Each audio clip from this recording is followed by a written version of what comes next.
Thank you. Are those all for, wait, I'm going to explain. Are they public comment?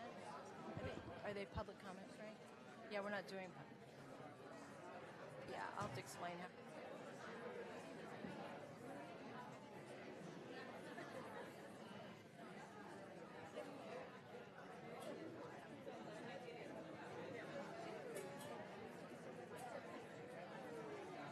Good evening, everyone. Thank you so much for your attentiveness. And I want to thank all of you very much for being here for this joint special hearing on sexual assault. And if I could, what I'd like to do is, instead of calling roll, Dr. Cody, if I could start with you, we're just going to do a quick round of introductions. And that way everybody knows who you are and what you do. We're going to share microphones down here in the health section. I'm Dr. Sarah Cody. Good evening. I'm the County Health Officer and Public Health Director. And I'm Toni Tellez. I'm the Director of the Behavioral Health Services Department. Good evening. My name is Paul Lorenz. I'm the Chief Executive Officer for Santa Clara Valley Medical Center. Hello, I'm Casey Halkin. I'm the Director of the Victim Services Unit in the District Attorney's Office. Lori Smith, Sheriff's Office.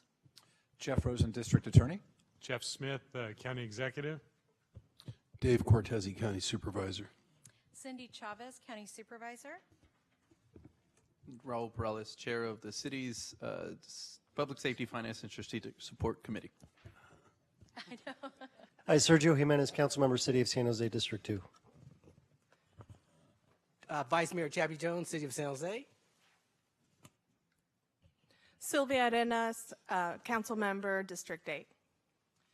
Jennifer McGuire, City of San Jose, Assistant City Manager. Eddie Garcia, Police Chief, City of San Jose. Mary Ann Dewan, County Superintendent of Schools, Santa Clara County. Maya Esparza, City Council, District 7.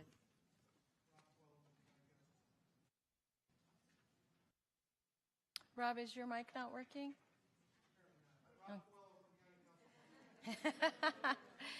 So what I would like to do is we're convening, and I'll call to order the Children's Family Seniors Committee for the County of Santa Clara.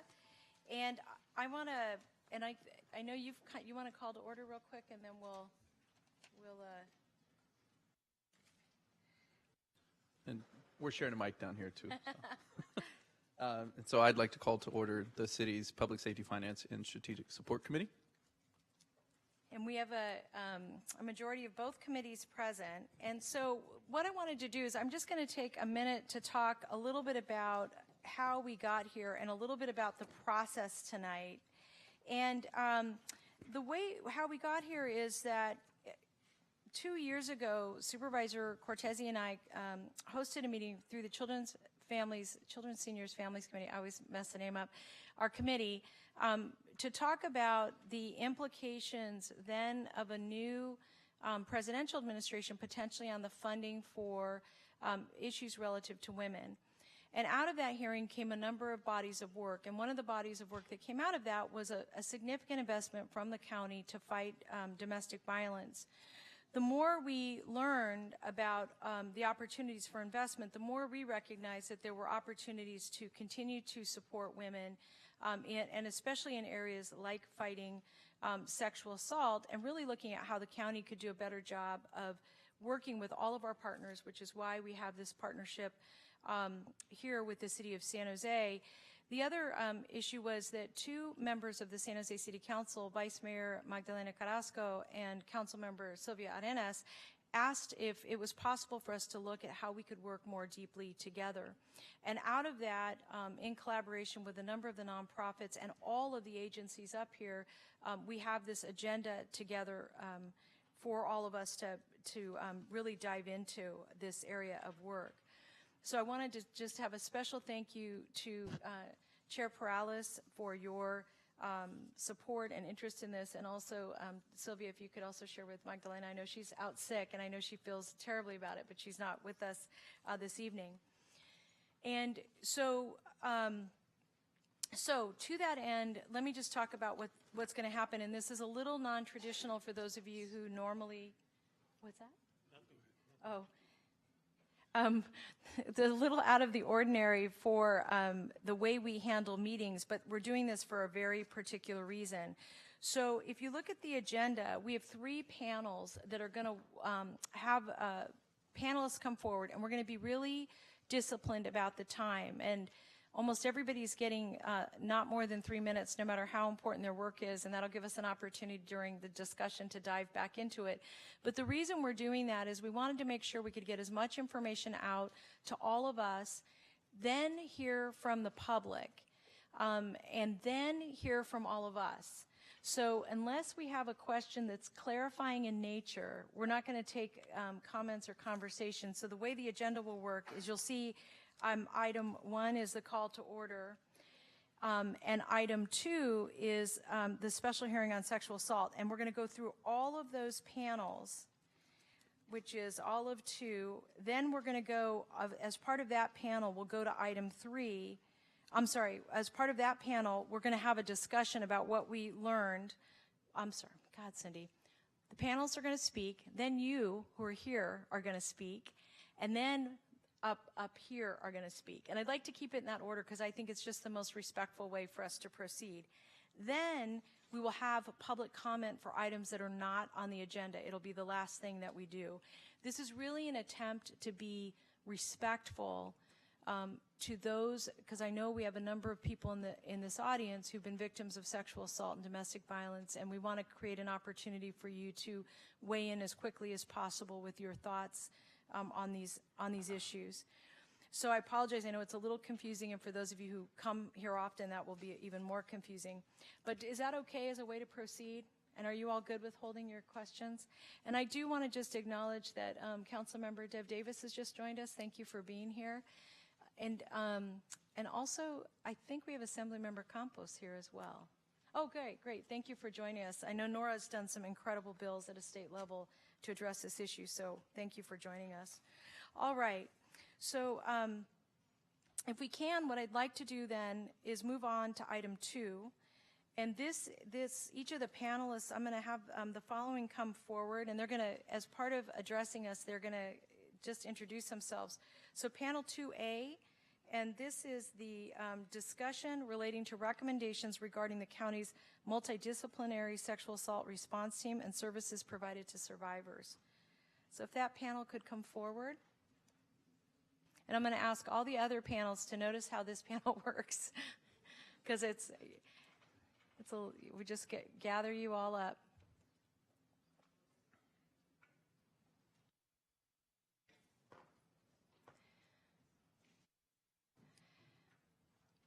And I do apologize. We're going to use our timer for all the speakers tonight, with the exception of the first speaker. And the reason for that is just so that the public gets a chance to weigh in. That's our form of discipline. So I apologize for that, but we wanted to, and I shared with the dais up here how long all of this is to take. So I think, Heather, we're going to start with you, and I'm going to let you introduce yourself.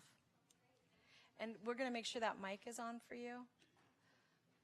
Thank you, Maribel. I've never been here before, so I don't know how these... Welcome. Feels very formal, so yeah, thank you. Good evening, everybody. Thank you for the opportunity to open up this evening, this special hearing on sexual assault. I'm here to kick us off with a reminder of our true north this evening. I'm here as a survivor of sexual assault. My assault never went reported, and I, like so many, wasn't brave enough to face the fear associated with accusing a college football star of rape. I'm here as the mother of a 15-year-old survivor of sexual assault, right here in our own community, on the campus of one of our own local prestigious high schools. Knowing the lifetime of pain of my unreported assault, I essentially forced my daughter to speak out against her offender, and her life, as she knew it, was completely destroyed. The system has chalked her case up as a win, however, because that which is measurable and can be counted is considered a success. Justice was supposedly served. But just one question we forgot to ask throughout the process: how's the victim doing? I'm here as a survivor and the mother of a survivor of the even more devastating secondary trauma associated with the various systemic and institutional betrayals that came after the assault. I'm here as an advocate for change. I'm not here as a representative for any aspect of the system or government or politics. I don't control budgets or resources. I'm not here to point out problems to all of you to solve alone. I understand that you're constrained by the same institutional barriers that my daughter and I faced, but I'm not here to admire the problem with you. I'm here as a community member, not just in words, but in action. Tonight, we are here to discuss how to collaborate across constituencies to design better solutions and to fund the very important services that our community so desperately needs. We should not rest until we've done better. We are Santa Clara County and the city of San Jose. We are a beacon of progress and light for the nation in holding ourselves to a higher standard when it comes to treating our citizens with humanity and equality. Together, we can do this. Now, before we hear from many experts tonight and problem solvers, remember that we're all here to make the world better. We're all here to make our communities safer and more just, and to look past checklists and silos. We're here to create interdisciplinary approaches to change, and we can no longer go to bed at night feeling like we've done our job when we have so many victims left in the dark to suffer, right outside these doors. So just some facts as we head into the evening. A person is sexually assaulted in this country every 98 seconds. That means by the time we leave here tonight, 73 more people will be assaulted. 1 in 5 women are sexually assaulted in college, and about 5% of those are reported. 4 out of 5 rape victims subsequently suffer from chronic physical or psychological conditions. And rape survivors are 13 times more likely to attempt suicide than people who have not been victims of crime. I ask you to internalize these staggering truths of the impact of sexual assault. Remember that after you experience a dehumanizing assault, most likely committed by somebody that you know, you will likely feel alone, traumatized, and very possibly suicidal. This is the reality faced by assault survivors in this community. I know firsthand how easy it is to ignore the extremely inconvenient truths associated with this topic. These are truths we must all bear witness to this evening. Please commit to action. You can end the lack of counseling for our survivors and for their families. You can end the fact that sexual assault survivors are waiting alone for hours for services in the clothes in which they were raped. You can do something about prevention and our failure to properly educate the minors in our community about consent. And you can work to end the continued practice of schools and athletic organizations who shield convicted rapists because they are football stars. And yes, I am indeed singling out football. Collaborate tonight with those who have ideas for effective solutions. Center on the survivor this evening. Take action, and please repeat. With that, I'd like to close by just sending my gratitude to the Mountain View Police Department, specifically Timo Gonzalez in the Santa Clara County's DA's office, specifically Ann Siri, who I see tirelessly going above and beyond the call of duty. And thank you for Tanis and the YWCA for giving me a voice. Together, we can make loving change in this community. Thank you. Well, that is a perfect way to start this evening, so thank you very, very much. And we agree with you. This is not about admiring the problem. And I will just say to all of you that tonight there are times it's going to feel uncomfortable, and that's okay, because when you're making change, it's going to feel uncomfortable. So I think we're going to, are you going to go next? I don't remember I know you have the sheet of the order, so however you want to do it. So just asking folks to introduce themselves and.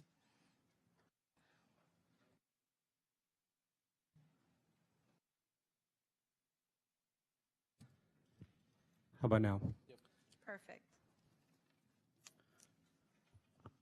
Okay, good afternoon. Thank you for inviting me to speak in front of you guys tonight. My name is Jason Taw. I am, or was previously, the commander of the Sexual Assaults Investigations Unit at the San Jose Police Department for the past 3 years. Tonight I'm going to talk about SAIU, which we call Sexual Assault Investigations Unit, some of the responses of SAIU, and then we'll finish with some data. Go ahead, next slide. So what is SAIU? SAIU is the largest detective bureau in the San Jose Police Department. Its mission is to manage and investigate all sex offenses occurring within the city of San Jose. SEIU has 4 distinct details: the general crimes detail, which is oftentimes referred to as a bullpen, Megan's Law detail, which is a 290 detail, child exploits and the internet crimes against children task force, and the human trafficking detail. SEIU has a 24/7 on-call team, which is used to respond to serious time-sensitive cases. Okay, I'm going to jump straight into a major case investigation. There are basically 5, we boiled it down to 5 main steps, beginning with the case assignment and ending with the booking of a suspect. So upon the case assignment, the detective will review the report, looking at body-worn camera footages and other evidence. The detective will then set up a time to meet with the victim or survivor for a follow-up interview. This should occur within 3 days. A critical consideration during case assignment is whether the suspect is known or unknown, and if the victim is a child or an adult. The sexual abuse of children is different than sexual abuse of adults, so consequently our response to child victims is tailored differently. Depending if the suspect is known or unknown will dictate the appropriate investigative steps on how we proceed. So let's start with a known suspect. If the suspect is known, the process is less complex. Again, the review of the case will take place looking at the evidence in the report. The detective will determine if the victim is an adult or a child. For an adult victim, a SART, which is a medical examination which also collects forensic evidence, is normally conducted the same day of the disclosure. Detectives will then conduct follow-up interviews and prepare the victim for a pretext if it's feasible. However, if the victim is a child, the process is reversed. The detective will interview the child at our child interview center and then proceed with a pediatric SART based on the details of the interview.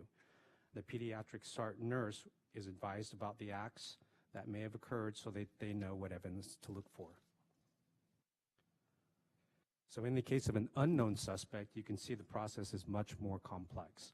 After the case review and assignment, the detective canvasses. In today's terms, canvassing is now encompassing both physical, finding evidence and witnesses, and also virtual canvassing, such as looking into social media and online accounts. When contacting victims, again, we take into consideration whether the victim is an adult or a child. We then move into the collection of evidence, which includes video, cell phone, physical evidence such as clothing or bedding, vehicle descriptions, and DNA. Detectives focus on finding anything that is connected to the suspect, such as scars, marks, or tattoos, maybe even a partial plate, vehicle description, or color. From there, we check our databases to see if we have any possible leads. This is particularly important on a stranger case. If there are still no leads, police sketch artists are used to generate an image. That image is distributed in a track flyer, disseminated to patrol and other allied agencies. If we still do not have any leads, we release a press release asking the media and the public for help in identifying the perpetrator. If a possible suspect has been identified, the photo lineup is used to confirm the identity of the suspect, and potentially a DNA comparison can be used.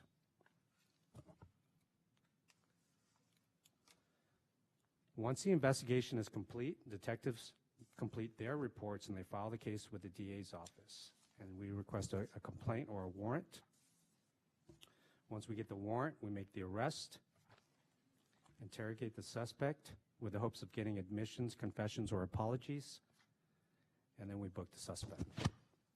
So at this time, I'm going to turn the presentation over to Anjali Montesa. She's here to my right. She is SEIU's Crime and Intelligence Analyst.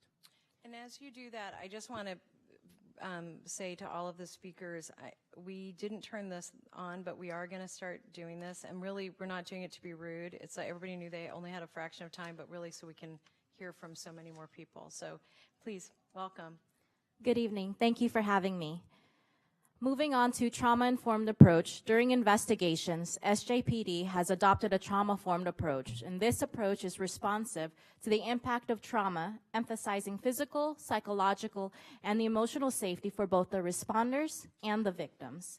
Therefore, we remember the 4 R's: realize the impact of trauma, recognize the signs and symptoms, as well as respond with fully integrated knowledge about trauma and resist re-traumatization.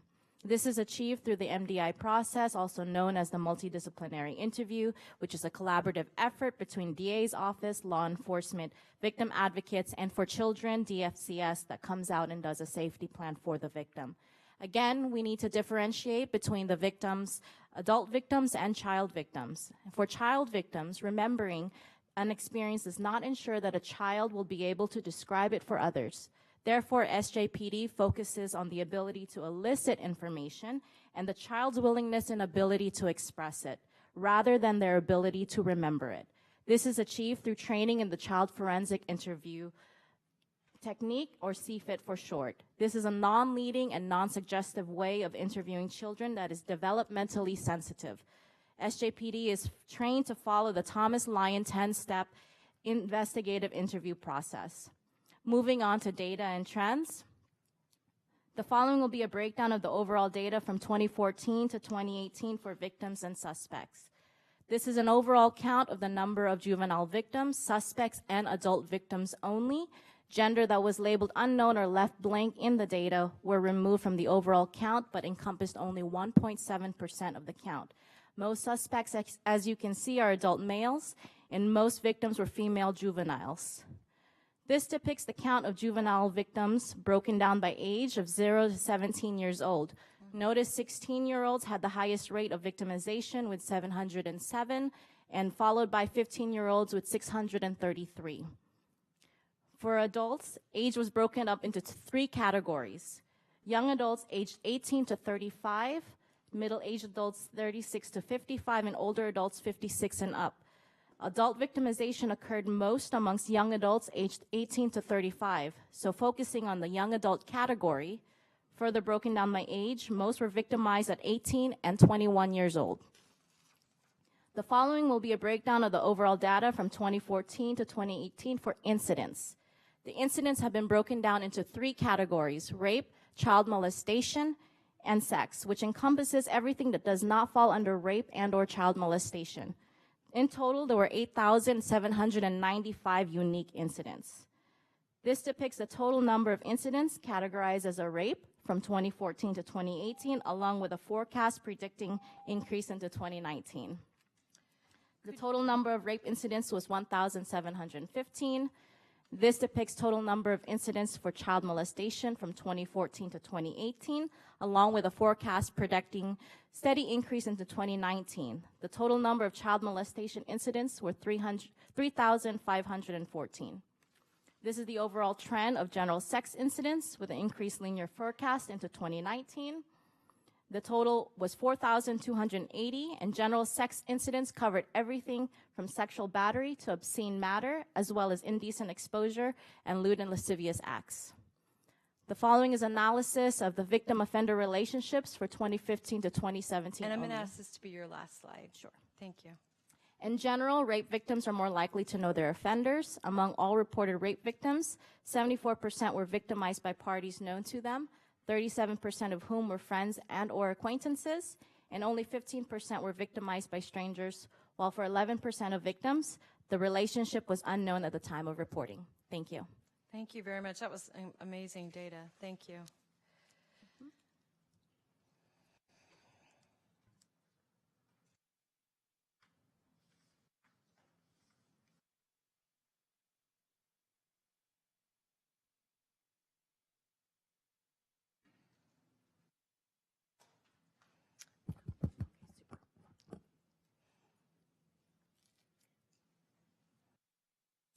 I don't know whose slides are up next. Is that you, Terry, or? I think it's me. All right. You're going to have to, Go yeah. through.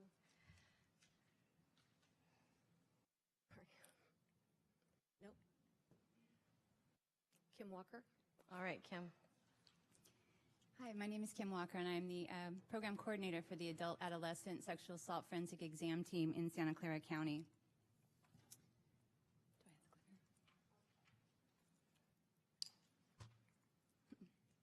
So we've been operating since 1987. We have 2 teams in the county. We have our team, and we also have the pediatric team. But for the purposes of this presentation, we're going to be talking about the adult adolescent. team, which we see victims 12 years and older within 10 days of assault. We are part of the larger county multidisciplinary sexual assault response team committee that's defined under the penal code, and we'll talk about that in a minute.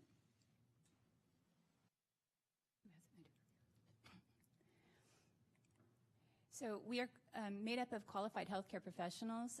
Ideally, it can be anyone from a medical director, nurse practitioner, physician assistant, or registered nurses. Our team is made up of nurse practitioners and registered nurses, and we're under the direction of our medical director, who is Dr. Sharon Koo. We're also trained to perform the specialized medical evidentiary exam for victims of sexual assault or attempted sexual assault as defined in the penal code. We primarily see patients that identify as female within the ages of 14 to 25 years, and 75% know their assailant. The role of the forensic examiner is to provide medical evaluation and care. This is a two-part exam. It's a medical forensic exam, meaning we do the medical as priority, and we do the forensic evidence collection as a secondary role. We ensure that the patient is provided their rights as a victim of sexual assault. We contact the sexual assault advocate to respond. We collect evidence. We treat for sexually transmitted infections, emergency contraception, HIV. We also ensure the connection to the victim witness agency. We provide follow-up, and we testify when necessary. 3 types of exams that we do. The medical forensic exam is our primary exam. Again, 2 pieces, the medical care and the forensic collection.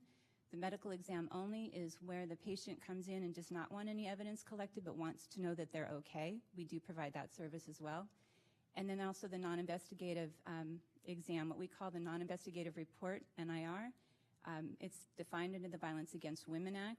That's where the patient can come in and have a full medical forensic exam, not report to law enforcement initially. They can wait until they choose to.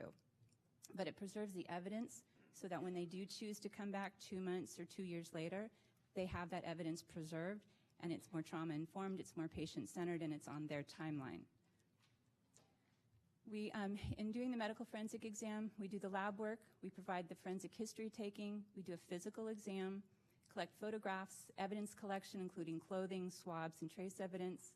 We offer a shower and clothes and food for the patients. In the last 3 years, we have seen a steady 20% year-over-year increase, and we're on track for right now in the first quarter, we're 35% over where we were this time last year. So along with everybody else, we're trending up. Currently, we respond to the primary site at Valley Medical Center, but we're looking to expand to the North County, working with Stanford Hospital Administration for a North County clinic. South County, we have a dedicated room right now in the Valley Health Center Gilroy Clinic, but we're looking to put space into the St. Louis Hospital. We're also working with Santa Cruz to reestablish their program there for them. Recommendations from our perspective is we would like to see a continued build of capacity for the SAFE program to manage the increased demand, focus on recruiting and retaining forensic examiners, increase the number of on-call examiners so we can allow simultaneous response. We can reduce waiting times, and we can see patients simultaneously. We also want to make sure that we are training examiners differently so we can shorten the time to onboard new examiners and collaborate with the local, regional, and state partners to advance examiner skills. We're partnering with San Jose State to look at new curriculum. We're looking at outside county SAFE teams, and we're also working with the training center at the state level. Thank you.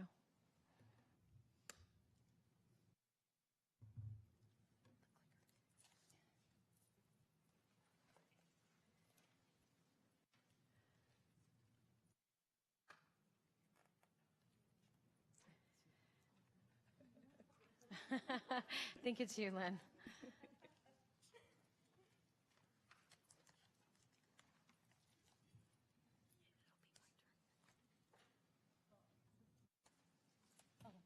Well, clearly I'm excited to talk to you all today. Okay. Good evening. My name is Lin Chuan Huang. I am the Crisis Intervention Coordinator with YWCA Silicon Valley, and I will present about sexual assault advocacy. Sexual assault advocacy in Santa Clara County are provided through 2 rape crisis centers. YWCA is the service provider for North and Central County, and Community Solutions is the provider for South County. As rape crisis centers, we have service mandates that we must not fail to provide. From my experience as an advocate both on the ground and within systems, there are oftentimes a misunderstanding, or rather underestimation, of what rape crisis centers do, and I would like to provide some clarifications around our services. First clarification, we do not only respond to sexual assault forensic exams. In fact, in the last fiscal year, both rape crisis centers went on 711 in-person responses, and only about half of these were to forensic exams. Our other responses include law enforcement interviews, court accompaniments, or community response requests. Second clarification, not all of our clients are involved in the criminal justice system. Nationwide, only about 37% of rapes are reported to the police. This is the reality that we structure our services around. It's really interesting that people talk about advocacy as if it is an addendum to the criminal justice framework. In reality, advocacy is a safety net for everyone within and outside of that framework. The majority of people who experience sexual assault will not decide to go through the criminal justice system. That is the reality that we are operating on. Our services are designed to support survivors in their journey toward healing, whatever path it is that they choose to take. Just to give folks a visual representation of the scope of our services, this is YWCA's data for the last fiscal year. Each individual person represents a service rendered. We went on 343 responses for SAFE's sexual assault forensic exams in the last fiscal year. And then we went on an additional 264 responses, totaling up our in-person responses to be 607, which is a huge number. But in context of the rest of our individual advocacy services, I didn't even have room to put the number on here. It's 1,641 other advocacy services that we provided. And just for your information, we currently have 5 sexual assault case managers on staff. 5. Our team of people who are on call is larger than this, but not by much. I think by maybe 3 or 4 more people, which leads me to my recommendations. I only have one. I asked the county to ensure that rape crisis centers are adequately funded. We are legally mandated to provide the full scope of services that we have. We're not complaining, it's just that is what our legal mandate is. Every time a SART partner or community agency calls us for an in-person response, we must not fail to go. So for every instant that a SART partner interacts with a survivor, we must be able to have an advocate available. Just last Saturday, I was on call. The person who was in front of me got sick. I was the only advocate on the schedule. So if more than one response came at that same time, we were out of luck. We would not have been able to meet that need. The capacity of rape crisis centers must meet or exceed the response capacity of other SART partners in order for us to uphold the scope of service that we are mandated to provide. Currently, the county gives a striking $0 for sexual assault services. There is some confusion over funding that we have received for intimate partner violence, so I wanted to quickly provide clarity on this. IPV dollars cannot be used for sexual assault, so the amount of county funds we have to support our sexual assault services remain at 0. So my one recommendation today is for the county to stand behind survivors and actually change this number. Thank you. Terry, I think you're up. We're going to get this right.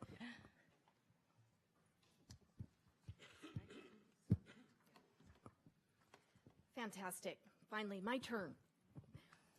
My name's Terry Harmon. I work with the District Attorney's Office. It's a privilege to do the work that I do, and it's a pleasure to be here on this panel tonight, so thank all of you here. Here is a brief outline of the DA's role in the prosecution of sexual assault. For the most part, every prosecution has its origin in a police report. The law enforcement agency does an investigation and brings it to the DA's office for review. We have 3 options. We can issue or file the case. We can send the case back for follow-up investigation, or we can decline to file. The question that we look at includes, do we believe that a crime occurred, and can we prove it beyond a reasonable doubt? Will 12 Santa Clara County jurors vote unanimously to convict? We look at a variety of factors, not just what happened that night or during that incident, but all of these factors coming up here, the manner and timing of disclosure, statements by the suspect, suspect's criminal history, the SART report. When we look at the numbers for cases that we reviewed, the most staggering increase has been between 2017 and 2018, where we've noted a 20% increase in sexual assault cases that we have reviewed. 20% increase. Based on other crime stats, we do not believe that this means that there's been a general increase in violent crime. We believe that there's been an increase in reporting. And that is fantastic, because the more that we can decrease the silence as it relates to sexual assault, the better off we are as a community. SART examinations involve two crucial factors from the DA's perspective. One part of the SART exam involves a forensic physical exam, where the SART nurse is going to do a physical exam of the victim, and she's going to note abrasions, bruising, scrapes. The other part is the DNA part. In the majority of our cases, the victim knows her offender. And so when it comes to the SART report, very often it's the physical exam that becomes more important to us from an evidentiary perspective than the actual DNA result, because we know who the offender is. The issue for us is that offender in most cases is claiming that the act was consensual. We've had a lot of positive changes since May of 2018. We have a new crime lab policy that calls for SART kit testing within a specified period of time. We also have a designated SART review team. Previously, SART kits were reviewed by the DA analysts in general, which led to some inconsistent results. We have a dedicated team. We have a number of cases that were in the queue, thanks to Supervisor Chavez for spearheading funding to sending a lot of those cases to an outside lab so that we can clear the queue. We expect to be at 0 by the end of the year. There's been a lot of positive changes, but there's room for more.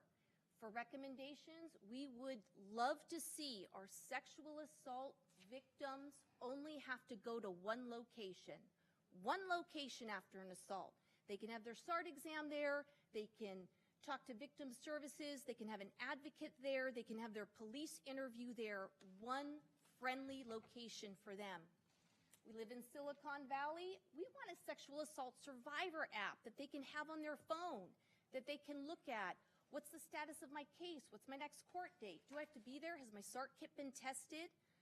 We can provide better services to victims through technology. And finally, we'd love to see a softening up of the waiting rooms at our local courthouses. Let's make the waiting a better, more comfortable place for our survivors. Thank you. Thank you, Terry. And we have one last, I think Kim and Lynn, you're going to do one. I'm just going to ask you both if this could really be brief, because I think this is important, but it feels like a little back of house maybe, this next one. Thank you. And mostly because we have other panels. Lynn, can you turn your mic on? There you go. Okay, got it. Okay, so Kim and I chair the SART committee, and we're happy to have the opportunity to talk about it here. SART stands for Sexual Assault Response Team. The penal code allows for each county to establish one, and the main purpose of the team is to foster collaborative responses to sexual assault and to set countywide standards for effective trauma-informed interventions.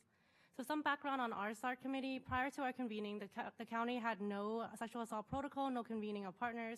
The consequence of this was that each agency operated in their own bubble, and there was no communication on what best practice or even sometimes what basic practice was. YWCA and Valley Medical Center's SAFE program identified a need for the formal infrastructure, so we gathered all the major partners and started a SART committee. YWCA then secured grant funding through Cal OES to support these collaborative outcomes. First meeting convened June 13, 2016. We're nearing 3 years now. Here are the list of all of the agencies who are involved so far. We have representatives from all law enforcement agencies, including CHP and campus police, both rape crisis centers, the SAFE programs, crime lab, DA's office, and the Office of Women's Policy. Kim, would you like to share some of our achievements? Sure. So our achievements to date since we convened, we created the police SART process. It's a quick reference guide for patrol who often tell me they haven't done one of these in 5 years, so they don't know what to do. This is a little cheat sheet for them to be able to start the process when they arrive at Valley Medical Center. There was legislation that was put into place last year that the patient's rights need to be provided to every victim by law enforcement or the medical provider.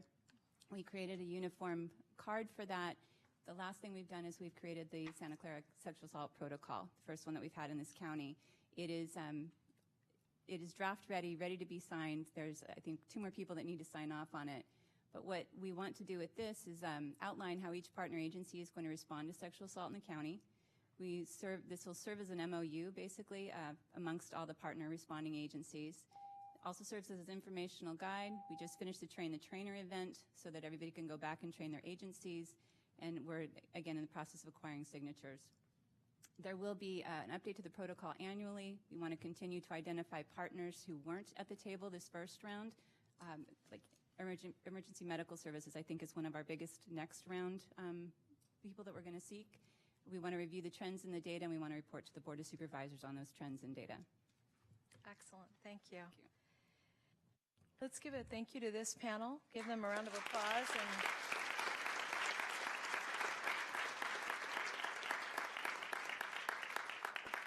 And we're going to ask if the members of panel 2 can come up, and I know, Kim, you're going to stay right there. And one thing, and I apologize to the panelists, since we're holding questions, I would ask if you can stay throughout the evening so that we can ask you questions when that time becomes available. Now, this panel is a discussion relating to the recommendations regarding the intersectionality of sexual assault, domestic violence, and human trafficking.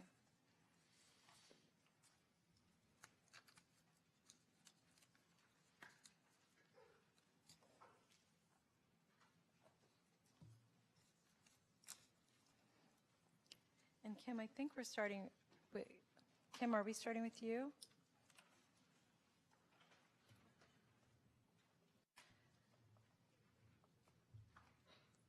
All right.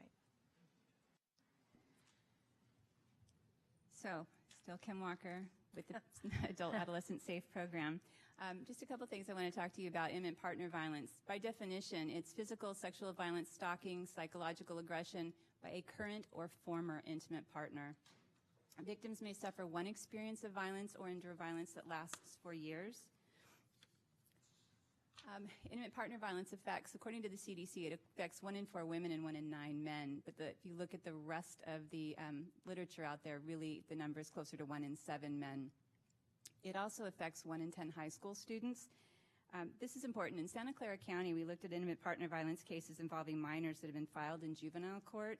We found that 11% involved strangulation on top of intimate partner violence. This is an important indicator of future lethality. Victims of strangulation by their partners have a 750% increased risk of death. So it's starting as juveniles, and that's something that we need to look at, something that the previous speaker talked about as well. In the Penal Code, we find that adequate protection of victims of domestic violence and elder and dependent adult abuse have been hampered by a lack of consistent comprehensive medical examinations. 2017, the Penal Code was amended, and it provided law enforcement with a duty to warn victims of domestic violence that strangulation may cause internal injuries and encourage them to seek medical attention. Problem is that there's no standardized process to get a medical exam. So in California, the forensic examiners began closing gaps in access for victims of DV and IPV to receive the same medical forensic exam provided to victims of sexual assault. And in doing that, there was support for Assembly Bill 3189 basically it aligns the age of consent along all the sensitive services. There were issues with minors, victims of intimate partner violence that would not come to get care because they needed consent of their parents until the age of 18. So we know that there's intimate partner violence in juveniles, but they won't come without their parents' permission. So this was established last year. To address medical issues, a couple of the exam teams in California have started providing these exams. San Diego County began a pilot for domestic abuse forensic exams in 2017. They provide the medical forensic exam, the evidence collection, the photographs they document on the state form. In the 18 months that they've been doing this, they found that they went, just because of this exam, went from a 33 to a 73% felony filing rate, and they went from a 10% to a 40% plea rate. They also decreased their DV homicide rate during that same time frame. Alameda County Sexual Assault Program, which is based out of Highland Hospital, they implemented a medical forensic exam in 2014. They found in that time they've served 59% of their victims have scored in the severe to extreme risk categories according to their lethality assessment scores. They also developed and piloted an electronic form that they call the Domestic Violence Report and Referral, or DVRR. With this form, they've increased the victim access to medical care, they've increased the number of victims connected to services, and they've gotten 70% of their patients consented to referral to the family justice centers. We've had similar program here in the early 2000s, but unfortunately, because of the crossover and the duplication of resources, we weren't able to maintain two separate programs. What seems to be the trend is that in having the exam teams look at doing both the DV and sexual assault exams. So we've been working with partners in the state and community to develop best practices for what these medical forensic exams would look like by the SAFE nurses. So to that end, we would recommend that we provide the domestic violence medical forensic exams to the Adult Adolescent SAFE program, that we develop a strangulation protocol for health providers, that we incorporate it into the countywide domestic violence for health providers protocol that's currently being revised by the Domestic Violence Medical Committee. We also pursue an expanded multidisciplinary program by partnering with Alameda and San Diego counties to implement the DVRR or a version of it and work towards developing a model response to DV in California. Thank you, Kim.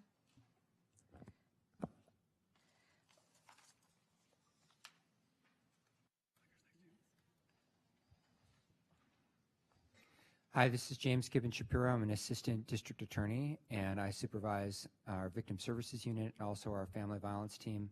I'm here tonight really to support and echo what Kim just talked about, and I'm going to start, I think, with some good news. This chart shows nationwide data on the general decline of the incidence of reported intimate partner violence over the last 25 years. And I think that it's not a coincidence that there were some really good policies in our county, in the city of San Jose, and across the country in the early 1990s that led to this decline. So we can see great effects with good policies like the passage of the Violence Against Women's Act, like the founding of the family violence team at the DA's office, like the founding of the domestic violence team at the San Jose Police Department. This is a map of the county that shows the per capita incidence of filed domestic violence cases by the DA's office. And I'm showing this to you really to show you that domestic violence occurs in every zip code in the county and affects every part of our community. We know that domestic violence is underreported, so I'm not trying to say that from my previous slide or from this slide that this shows every incident of domestic violence. It shows reported and filed domestic violence cases. Despite the drop, though, in domestic violence in the country, in the state, in our county, we've had an increase in the DA's office in the filing of felony domestic violence cases. So we filed a higher number of more serious cases. 15 years ago, 10 years ago, we were filing about 500 felony cases a year. Now, just under 1,000 felony cases a year. And the difference is because we have a better understanding in our community, in our DA's office, in our police department, at Valley Medical Center, of the dangers of strangulation. And we're taking those cases more seriously. And whereas 15 years ago, if someone was choked and they lost consciousness, but there were no visible injuries, we were more likely filing that case as a misdemeanor. And today we're filing those cases as felonies. But we need something. We need something from our police agencies. We need something from Valley Medical Center. And I'm going to echo what Kim just said, is we need to have local law enforcement transport victims of domestic violence who are suffering from strangulation to Valley Medical Center so they can get a forensic examination. I'll highlight just one case from a few months ago where a domestic violence victim was choked by her perpetrator. He had two hands around her neck. He choked her for 30 seconds. The jury, in deciding that case, voted to convict only of a misdemeanor and not a felony. And talking with them afterwards, they said, we just didn't have the proof that the injury was that severe. But we know the proof was there. If we had had photographs of the inside of her throat, if we'd had photographs of her eyes, we would have had the proof we needed. So I'm echoing what Kim said, and thank you very much. James, I just wanted you to, can you go to your next slide real quick? This is, oh, I'm sorry. I'm sorry, go back real quick. I just want to make sure you got to say, did you get all your recommendations in? Yes. Great, all right. You were fast, I just want to make sure. Hello. Good evening. My name is Sean Flores. I'm a sergeant with the Santa Clara County Sheriff's Office. Just to echo on what Mr. Shapiro said about the lethality of strangulation, I just want to kind of include that as far as how it leads into law enforcement as well as for the victim itself. I know since the academy, I've been taught that domestic violence is probably one of the more severe or like lethality situations I will go to due to all the emotions that are involved with it, as far as intimate partner violence and that kind of stuff, that we can't let our guard down. We always got to keep our head on a swivel. So leading to that, domestic violence is kind of like a gateway crime because it leads to so much other stuff as far as child abuse, physical, mental, as well as emotional. It's shown that kids who are just witnesses of domestic violence have emotional problems, physical problems, acting out at school, as well as cognitive disabilities throughout life, and they actually end up becoming perpetrators themselves due to that cycle of violence. It leads to sexual assault. People, especially strangulation suspects, often sexually assault their victims, and it also leads to murder, including intimate partner, that could lead to the children, as well as law enforcement. So going to the law enforcement lethality part of it, in Riverside County, there was a deputy district attorney who did a study from 1993 to 2013. What he looked at was Public Records Act, in which he looked at police reports in which police officers were killed in the line of duty over that time period. So what he found over that 20-year period, that over 50% of the officers killed in the line of duty were killed by a suspect who had a strangulation history in his background or a domestic violence history in his background. So I looked at the numbers, and there's approximately about 22 officers that died over that time period. And so that means about 10 or 11 officers were killed by a suspect with strangulation history. Because if you think about it, if a suspect has the nerve to actually put his hands around the throat of his victim, and that's the person he took that vow of love with, that vow of marriage with, and stuff like that, and he's going to sit there and put pressure on his or her neck to the point where she passes out or even dies, when law enforcement shows up, we're just basically a block in the road, that last barrier between them and their freedom. So that's why I've been preaching to all my patrol teams when I give this presentation to them, that these are the guys we need to bring our A game to. These are the guys that we need to keep in prison and send to jail for a long time, so that way they're not out there hurting those victims as well as law enforcement and the rest of our community. So my recommendations is just training. As law enforcement officers, we love training. I mean, ever since the academy, we've gone to training. I mean, just training, whether that's firearms, driving, domestic violence courses, anything like that. My department has sent me to 2 training courses through the Training Institute of Strangulation Prevention. It's put on through the Alliance for Hope International, based out of San Diego. It's a fantastic courses. It opened up my eyes about strangulation as far as what to look for, how to get these guys stayed in jail and that kind of stuff. I took it with Ms. Walker, and the classes also brings multidisciplinary things together as far as legal, law enforcement, and medical. So we all collaborate to kind of how bring back to our counties to make things better. And that's for everybody, first responders, dispatchers, follow-up investigators, and prosecutors, because I believe if we're all on the same page and we all have a common goal, then we can keep these guys in jail. Thank you. Thank you. Perla? Good evening, Perla Flores, no relation to Sergeant Flores over here. Thank you for the opportunity to talk about this very important subject of how we can use a collaborative intersectional approach to gender-based violence. And I'd like to start this conversation by sharing with you a case study. Viviana, whose name was changed for confidentiality, but she's here today in the audience, and it's okay with me sharing that this is Noemi. And to share briefly about Noemi's story, Noemi was basically tricked by a boyfriend to move here from Mexico with the promise of marriage and of her ability to pursue her career and other professional goals.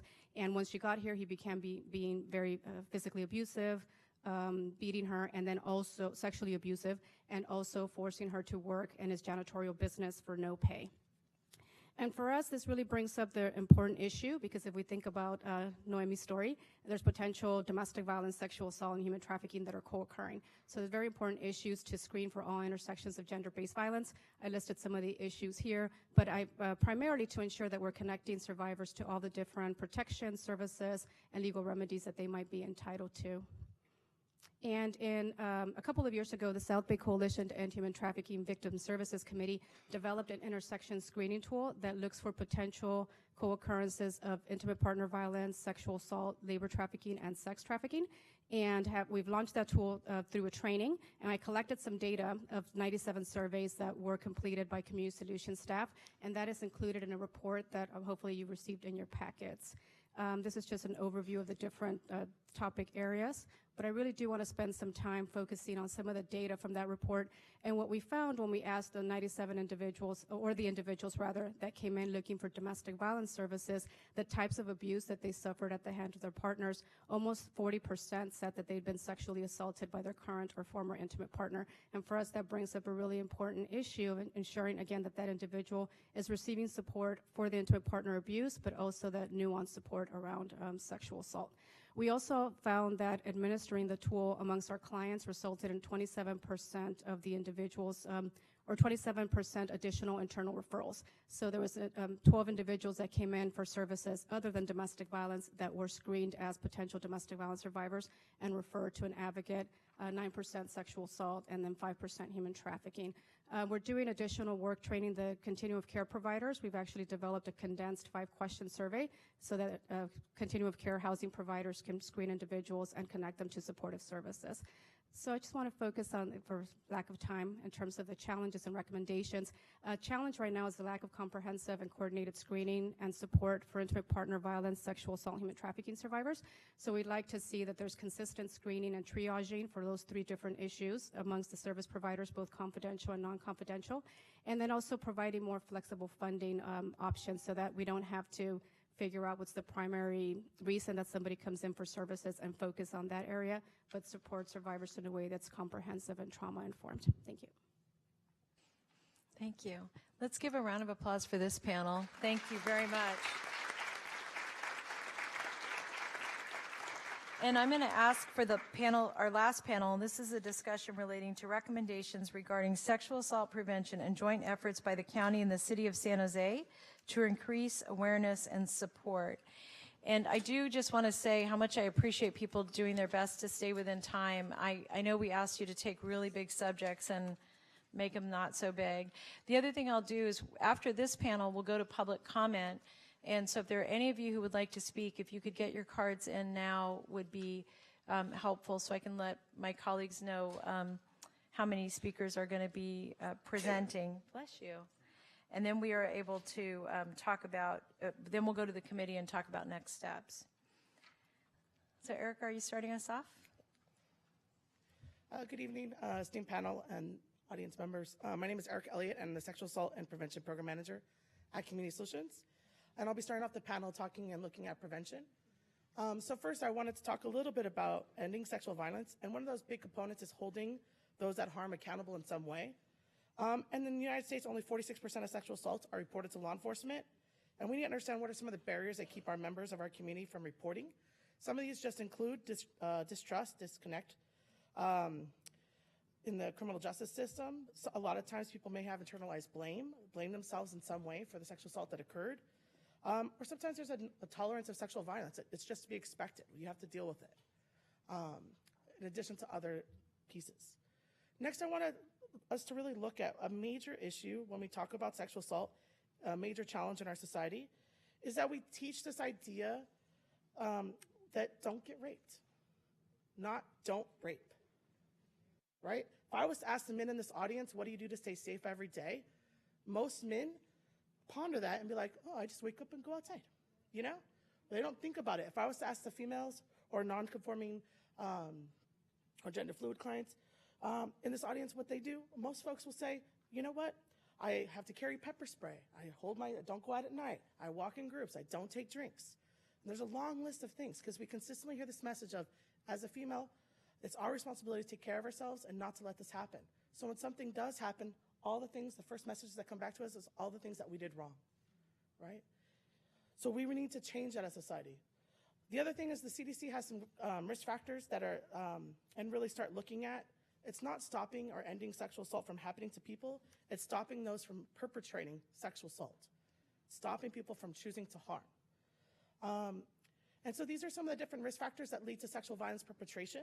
Some of those individual risk factors include general aggressiveness, hypermasculinity, coercive sexual fantasies, adherence to traditional social norms. Some relationship factors include exposure to family violence, early childhood abuse, involvement in violence or abusive relationships. Community risk factors include sanctions against perpetrators, weak sanctions against perpetrators, a general tolerance of sexual violence, and a lack of institutional support. And lastly, when we look at social norms that lead to this, is norms that support sexual violence, that support male superiority and entitlement, and weak laws and policies related to sexual violence. It's important, and I give you guys a better viewpoint of that as well. So this is important. We need to challenge ourselves to think upstream, right? A lot of times we look at afterwards, tertiary effect, how do we support folks afterwards? We don't design a lot of our prevention to look before something happens, early on, in early childhood.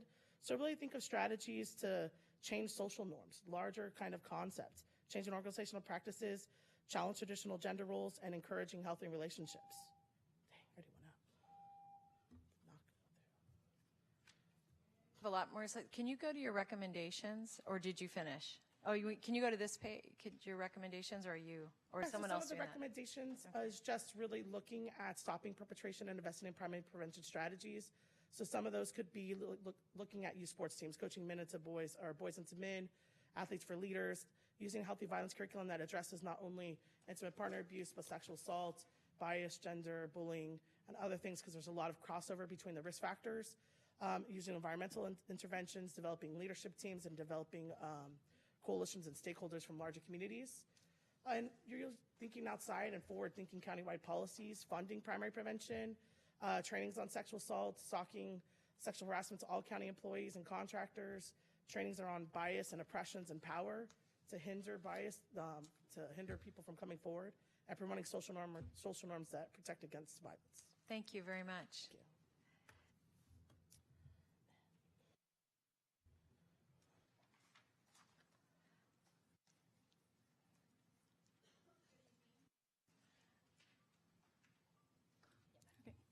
Good evening.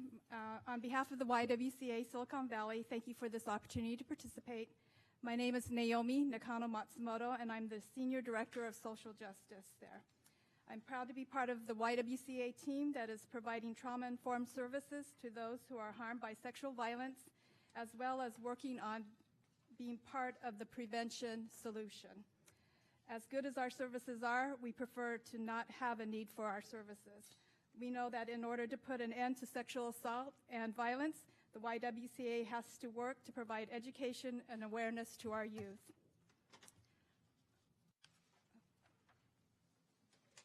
Most of our prevention work is done with youth in our schools. Our programs dispel myths about sexual and domestic violence, promote healthy relationships, examine gender roles and how they relate to violence, inform individuals of services, and explore how each of us can become empowered to end violence in Santa Clara County. We take a socio-ecological approach and look at not only the individual, but the relationships that they have within the community and within society. And our services are provided in a variety of venues besides the schools. When we look at our prevention programs, we have a wide range. We start as early as kindergarten all the way to college, and we also have programs for parents and caregivers. All of the YWCA's direct service staff and volunteers are 65-hour trained to work with survivors of domestic violence, sexual assault, and human trafficking.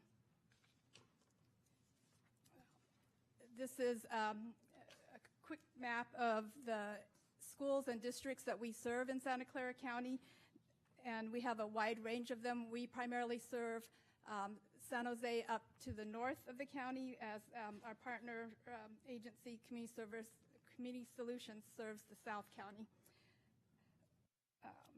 Our schools and, these are the schools and districts that we work with, that we have an established relationship or an MOU with.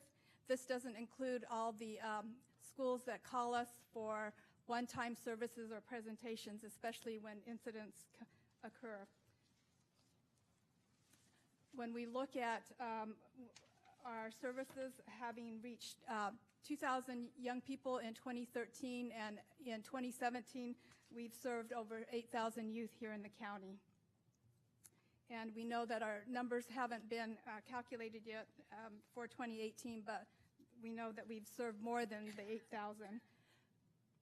I'd like to end with the recommendations. It's to identify the issue of sexual assault as one that is pervasive to women and girls in our county, identify the public policy implications, and lastly, champion for adequate resources for sexual assault prevention and healing services. Thank you. Thank you, Naomi.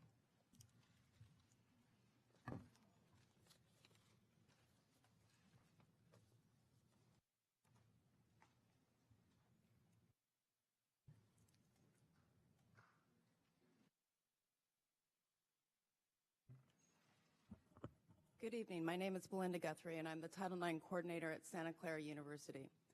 I'm responsible for overseeing and coordinating the university's investigation and response to incidents of discrimination, sexual harassment, sexual misconduct, including incidents of sexual violence.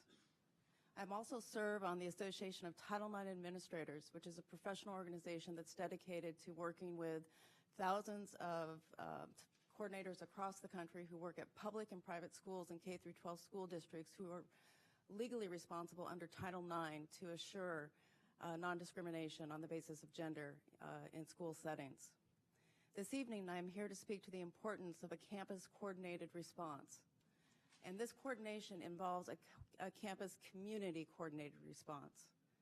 Campuses across Santa Clara County have made significant strides in improving policies and practice with respect to reporting, investigation, and adjudication at the administrative level to incidents of sexual violence. Our campuses have also increased significantly the number of programs and prevention-based programming, much like my fellow panelist has shared earlier. They are working to create safer campuses, but this is a community lift that is required for this entire Santa Clara County.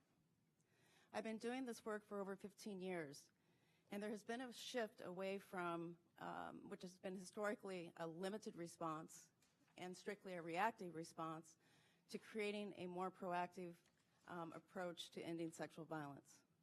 Some of this is a result of the fast-changing laws and regulations, including the current dialogue that's happening across the nation with respect to Title IX and revising those regulations. But many of our campuses are trying to do the right thing, and we look to you to help support us in this effort. We want to begin with understanding that the school's obligation to respond to sexual violence is a continuum. We have an obligation to address sexual harassment to the far end of the spectrum of sexual assault, including interpersonal violence, relationship violence, and stalking. That requires primary and ongoing prevention and awareness campaigns. It's not just a one-stop approach, providing first-year students with education. It also involves understanding what the barriers are to reporting. In terms of my recommendations, I want to encourage us to recognize that compliance with state and federal laws is the ceiling and not the floor. We can do more. We also need to ensure that we're responding in a timely, culturally reverent, and respectful manner. I also want to point out that Santa Clara County initiated, the result of D.A. Rosen, a groundbreaking memorandum of understanding that brought together colleges and universities in Santa Clara County with local law enforcement, the district attorney's office, and victim services to create a coordinated response. This has improved our communication. It has championed campus and community safety and is upholding victims and survivors' rights as well as due process. Thank you. Thank you.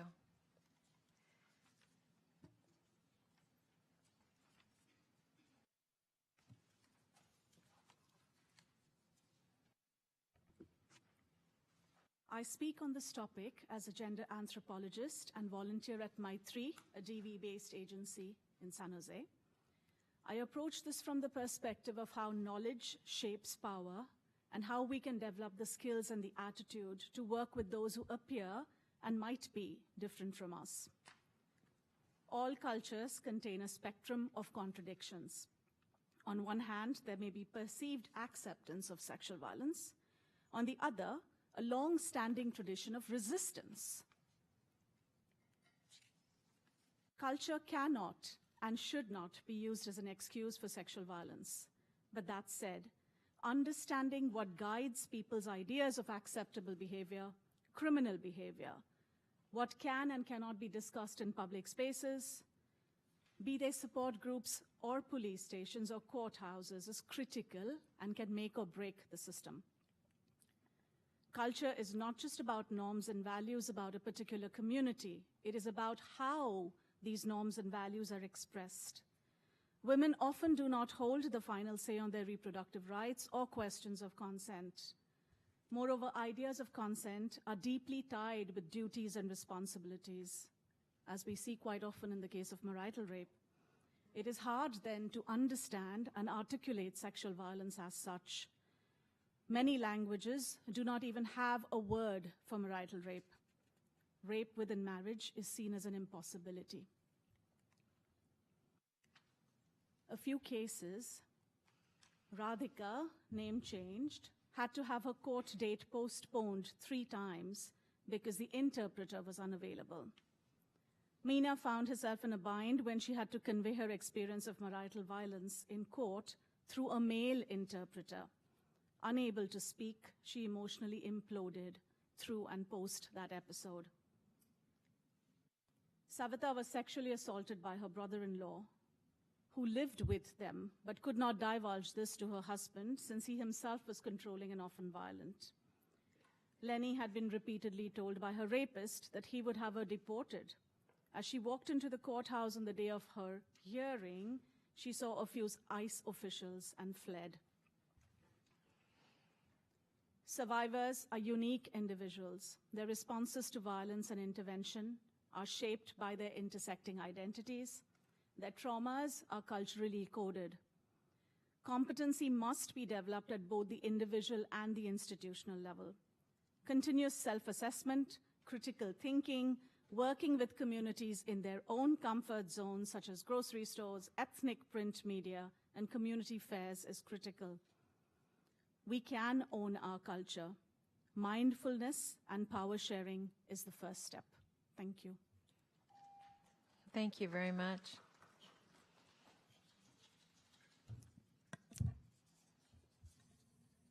Good evening. Maribel Martinez with the Office of LGBTQ Affairs for the County of Santa Clara. You've heard lots of data about sexual assault, domestic violence, and human trafficking. These are the only slides that have that information for the LGBTQ community. We don't know what those numbers are to date or for this year because it's not data that's collected readily. There are lots of barriers for assistance for the LGBTQ community in language that is dominated by a population of women and girls often leaves out queer, trans, and non-binary individuals from the conversation. I think it's time to move beyond gender responsive as being defined by just women and girls. The slides at the end of my presentation are data sets and guiding data around children, youth, adults, and seniors of the LGBTQ community who experience intimate partner violence, sexual assault, and human trafficking. Locally, there is a dearth of LGBTQ-specific resources, and there's also a scarcity of promotion of general resources within the LGBTQ community. Due to language and dominant heteronormative narratives, men and trans folks and non-binary folks do not see themselves within this resource landscape. I present to you some models for us to continue to explore. Some of the work has already begun through task force and advisory teams, but more is needed and more people at the table are needed to carry them through. One is Safe Place in Seattle, which is designated or designed to take police reports on hate crimes and hate incidences and has done a lot to increase trust within the LGBTQ community and law enforcement. This is also expanding safety needs and safe places with local businesses, a very needed relationship that must be built.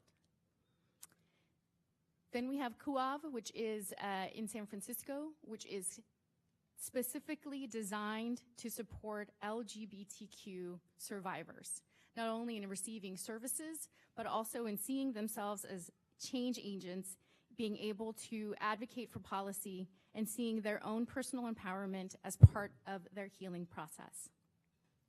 We've also pulled national resources that curate documents, guidelines, and toolkits, and we hope to make these more accessible and available to not only partners, but community members themselves.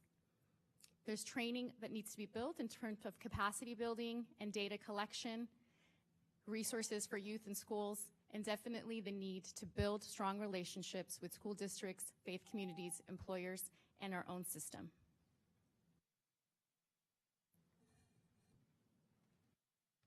Thank you, Maribel. I want to just ask us all to give a round of applause to this panel for their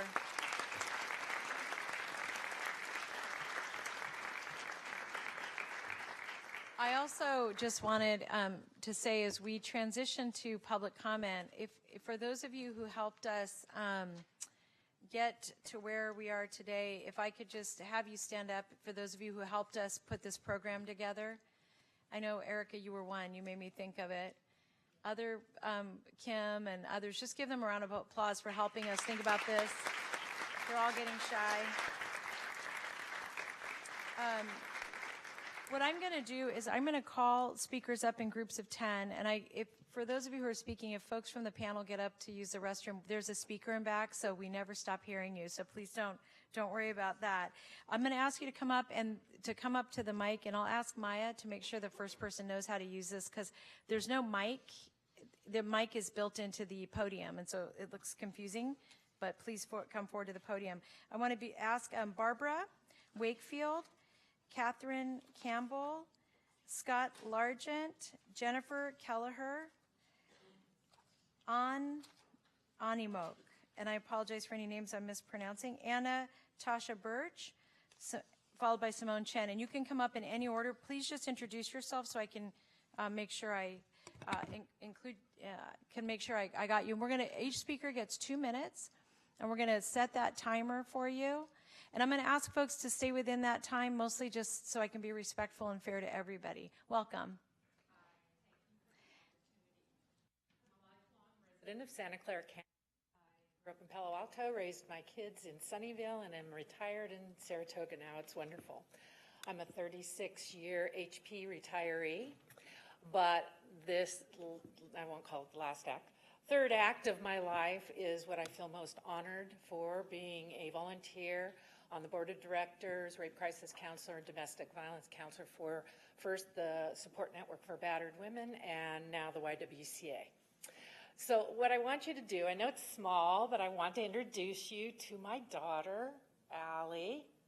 Everybody can see my love of my life. So Allie was molested between the years of 10 to 13 years old. And of course, we didn't know. Kids don't tell. There's other reasons why kids don't tell. And unfortunately, she's not a survivor. In part due to rape trauma syndrome, she took her life, along with Audrey Pott, Jill Neighbor, these other young girls who took their life after being sexually assaulted. I can only imagine what the outcome would have been, how it could have been different if we'd had the kind of prevention education on our part, on teachers' part, on Allie's part, so that she had the resources, the knowledge that it wasn't the right behavior. At 10 years old, it's like you hardly know when it's somebody that's an acquaintance. You hardly know it's the wrong behavior. So I can only imagine what the outcome and how it could be different. So what I want to say to everybody here is taking actions to support this will save lives. It will save lives. Thank you. Barbara, thank you, and Remember especially my beautiful girl. For sharing sharing that story. Thank you.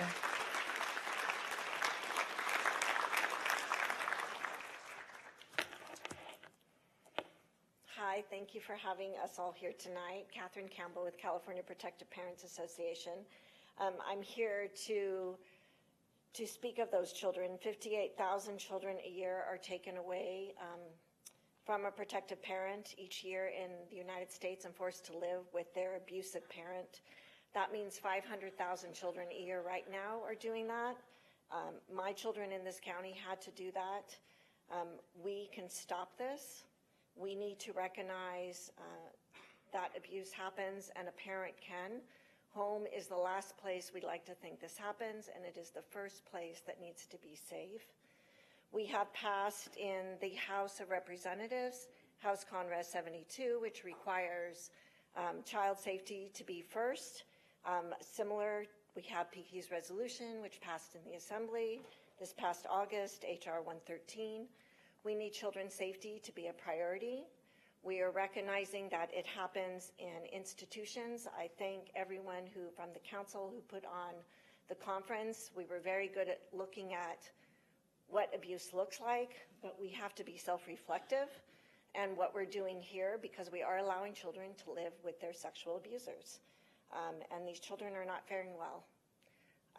My children are still alive, and I hope that continues. They're dealing with a lot. It doesn't mean they will. Jennifer Frade is a professor in Oregon who's here on a fellowship at Stanford, and she has 10 steps to institutional courage to change this. This is a very difficult thing to move into, and I want us all to look into her steps. We need to watch the movie What Doesn't Kill Me, the documentary, and we all need to believe a child. Thank you. Thank you.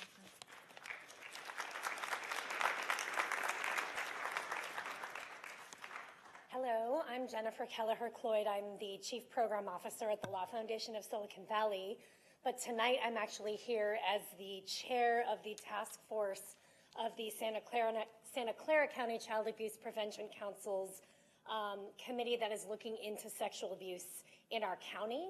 We have been meeting for almost a year, 2 times a month, and many of the representatives that you have heard from today on your panels are part of that work group, as well as some of the public, the members of the public that you're going to be hearing from. It includes survivors, it includes parents of survivors, law enforcement, district attorney's office, really all of us as a system and as a community who might touch this problem. It really takes digging in at a pretty detailed level to figure out where some of those gaps exist. We literally spent 3 or 4 meetings walking through step by step how a report of sexual abuse is handled by every single agency involved.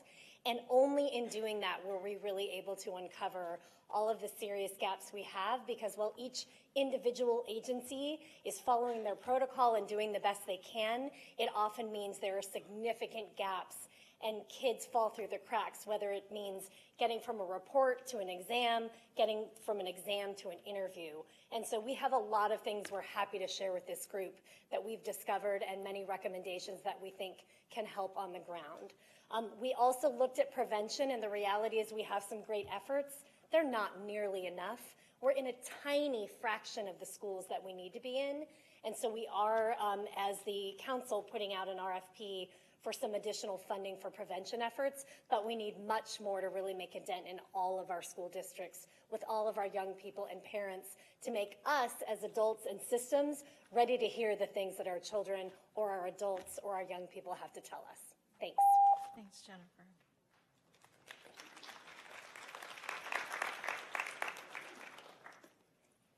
Hello, everyone. My name is Anatasha Birch. I'm not only a survivor of, hard for me to say, of rape. I don't want to get into that. It's happened several times, and I've had police tell me not to bother to get any help because of the way they treat you. It's something that I still can't deal with. On the other hand, I'm really here for my son as a survivor and a victim, and my son being a victim of CPS. I'm wondering, with the title of what you have here, I don't see anything that says women, and I hear being addressed everything about women and girls, but this is all about people, not women and girls. I have a son that has been affected, and only because I had a son, I recognize the difference that it's about people. Doesn't matter their culture, religion, or who they are or what they are. We're all being affected, and the only thing I see is something horribly drastic, I hate to say, and I hope it doesn't happen. if one of you or somebody major or somebody well-known has something happen, then there'll be change. We have enough money in Silicon Valley. What the heck is going on here? The amount of money that's being made off with CPS and all the different people passing the buck is disgusting. I have documents, I have audio, I have video, I have online. And I am being the one who's being affected, and my son, from all this. Yeah, I'm pissed off. I don't know any of you, so I'm not pissed at you, but I am pissed off. I'm not only pissed off for myself and my son, but for all the other ones internationally, because I have relatives across the country dealing with this, across the world, I should say. Enough is enough. I know we have the resources and the ability. Passing the buck is enough is enough. It's called preventative and accountability, starting from the actual victim, that's the perpetrator, like my son's father that I'm dealing with. That's bipolar and a sex addict, and my son is with his sister who actually did it to him. Why aren't we treating the people that are actually doing it? We're looking past it, and we're looking at treating afterwards. Where is the preventative in here? Where? Enough. Anna, thank you. Thank you.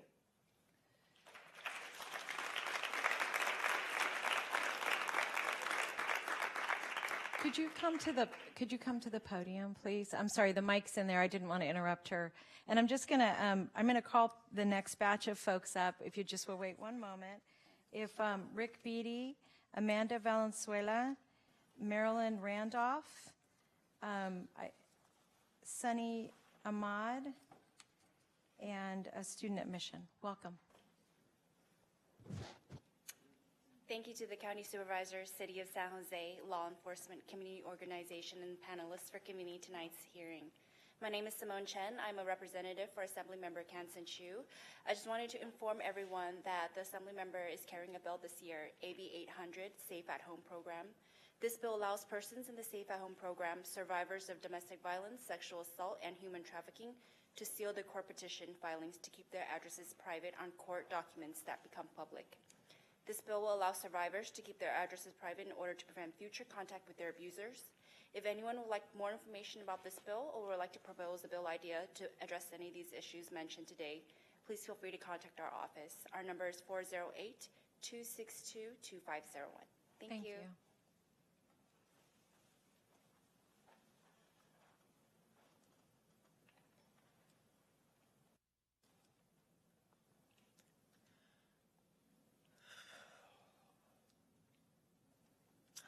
I'm a little bit scared to speak and showing my face because it could have actual repercussions.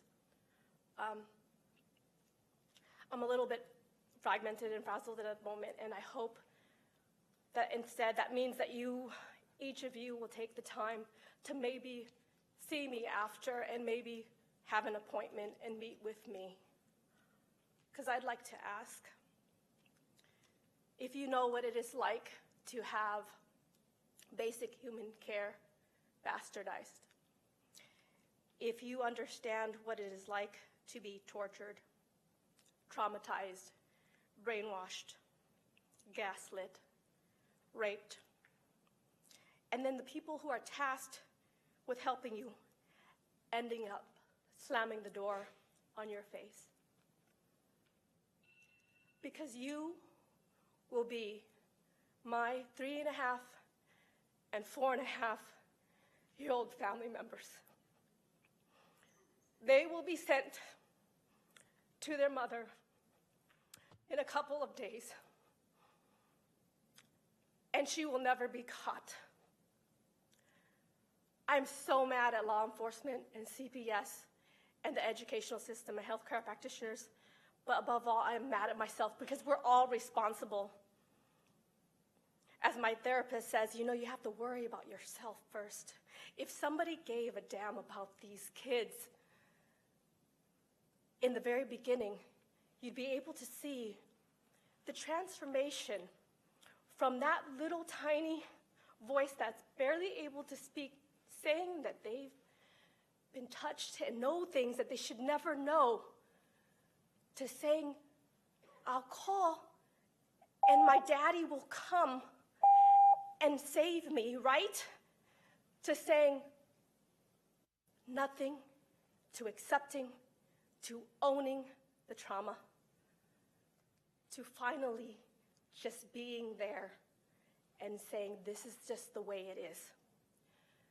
If you can take this out of family court, if you can support a child advocacy center or some sense, if you can put statisticians, researchers, anthropologists to examine the caseloads that lead to the successful prosecution of these rapists, these terrorists disguised as mother or father. You can also willingly prosecute false allegations to assuage all people who have something against putting a little money and time and effort and humanity forth. I am not joking right now. Thank you. I'm going to have one of my staff talk to you right now. Thank you, Maya. And also, yeah, thank you. And on Maya's and back. Thank you. Oh, good. Scott? Thank you, everyone. Scott Largent.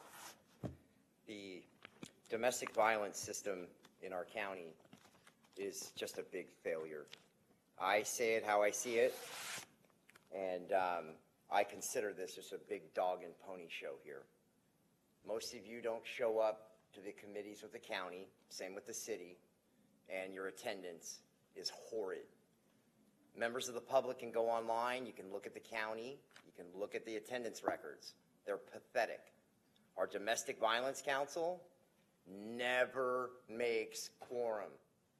Casey, you know that.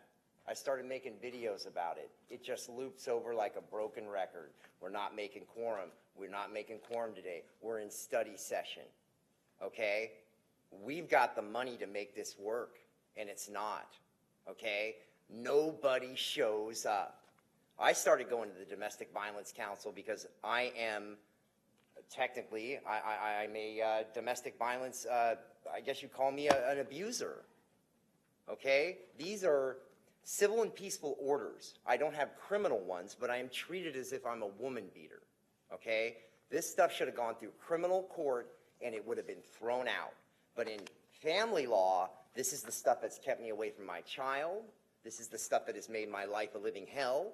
None of this stuff was ever enforced to protect my ex. So if I was a beater and I did have all these firearms and all this stuff, nobody did anything to enforce any of it. This stuff's a joke. And the firearms thing, I just can't believe it. They're not taking anybody's firearms.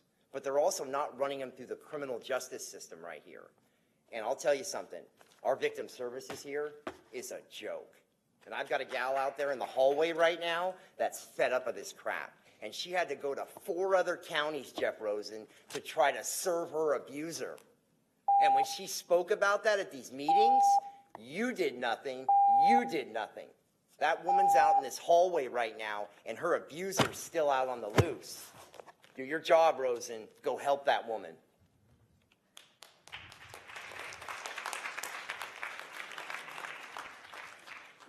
My name's Susan Bassey, and I have lived in this county for 30 years, and I have never been more disappointed in humanity than I have been with this county, and you in particular, Jeff Rosen.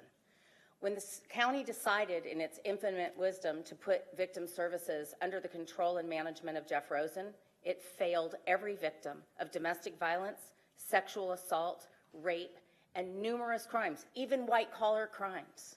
Mr. Rosen, you have failed everyone in this county. Last week, I had a remarkable experience. I have spent the last 5 years working with the media, everyone from the Metro up to the New York Times, to try to get coverage of what is going on in our family courts. I have provided documents. I have spent countless hours with reporters, publishers, and editors, and I can't explain it. So I have failed at my job. I know I have failed at my job. And my job is very similar to that of yours. And that is when someone comes to me, we make a decision whether we believe them or we don't. And whether a victim can convey clearly and concisely what has happened to them to make them believed should not be the issue. We have child abuse hotlines where nobody answers the phone. We have had hundreds of millions of dollars in state and federal grants go to this county. And Ms. Calhoun, tomorrow at noon, that's going to hit you square in the face. I have sat with you where you have told women whose husbands have been convicted of felony abuse on a spouse, where you told them you can't help them in family court. These women need money. These women need help. And this is not just women. These are our children. They're watching you. They're watching. And every day when you go home and you think about how you did your job and who you helped, you think about how much money you make, and you think about what you actually did.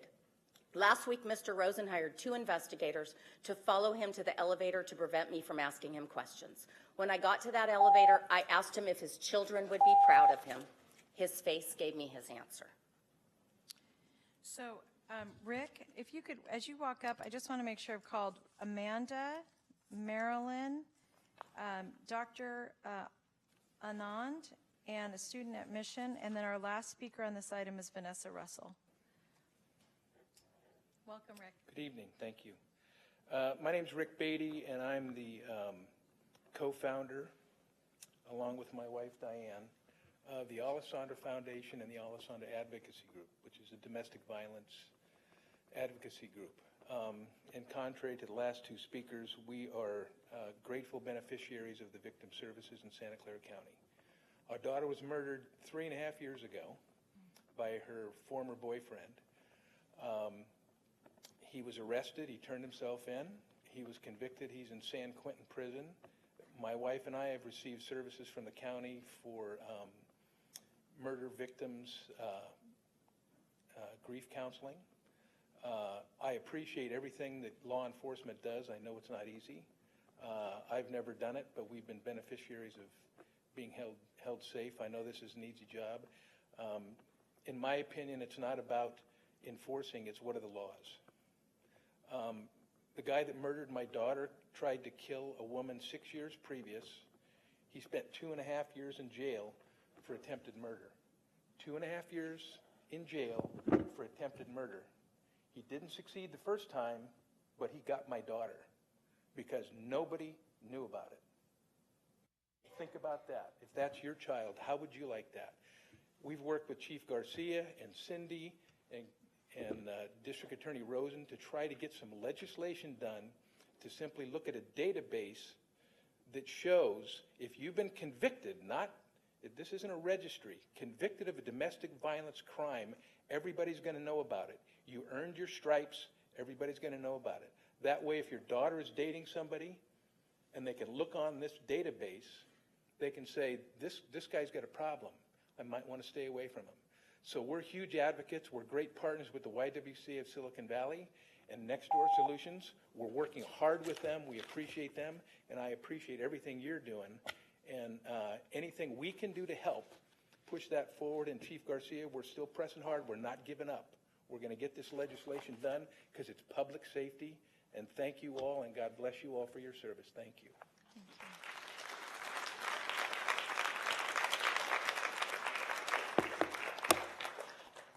Hello, my name is Marilyn Randolph. I'm a Santa Clara County Human Rights Commissioner, just appointed, an author, and also a publicist. Over the last 2 years, I have been engaged to assist survivors in organizations such as Women Rising Above Abuse, Love Never Fails, and Viva Women, who represent survivors who publish books as part of their therapeutic process. This process is one of that is deep and honest. I would like to read an excerpt from my book. I was outside playing with my friends on the other side of the complex when Mr. Chuck asked me to come with him. He asked me to get into his car. Not thinking anything of it, I obeyed. And after all, it was Mr. Chuck. He was considered a family friend. It was a hot summer day, so I got into his car thinking he had something good for me. I had no idea what he was about to do to me. I remember now that after I got into his car, he had an especially weird look. His eyes seemed almost evil. His voice was twisted, and he was talking strangely. I began to feel uncomfortable and scared. I started to ask, I was scared and in shock. I didn't know what was going on or what was happening, but I knew something was off. Mr. Chuck put his hands between my legs and started to touch my private parts. I don't remember what he said because I was blank. I felt weird. I got real uncomfortable. I started to cry loudly. Suddenly, with a loud and aggressive voice, he yelled, "Get out my car." I jumped out as fast as I could, and then he drove off. After I got out of his car, I stood there shaking in shock. The world seemed to continue to move around me, but I stood in a trance. At that moment, I felt shame, like I did something wrong. Then I suddenly felt lost and confused. These are the issues that young girls feel when they're young. And I myself, even writing this book, felt that I needed to express this to many people so that they have a deep understanding of what was happening as me as a child and many other youth. Not only was I molested, I was also raped at 14. And the man that raped me raped and killed someone else in Las Vegas. He was still out on the loose. And we must help these survivors and empower them. And I ask you as the county to make more space for those stories to be heard. Thank you. Thank you, Marilyn.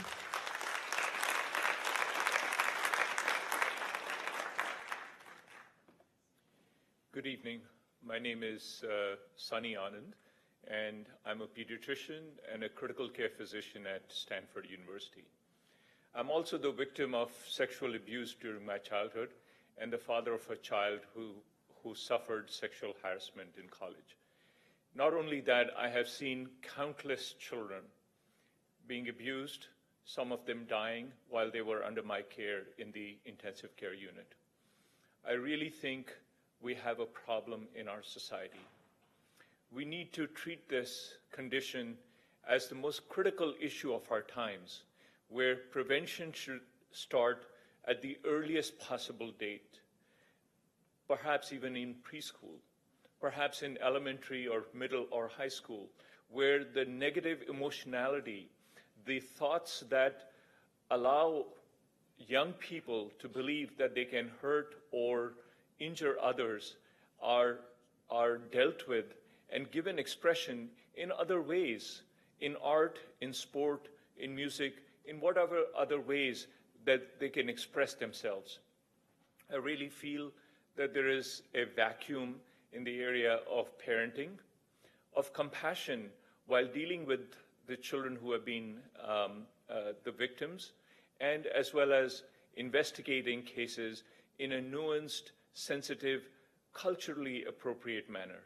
So I beseech all of you as a society, we must come together and hold our hands so that no other child, no other young teen or young adult has to suffer those terrible experiences that many of us in this society have. Thank you very much.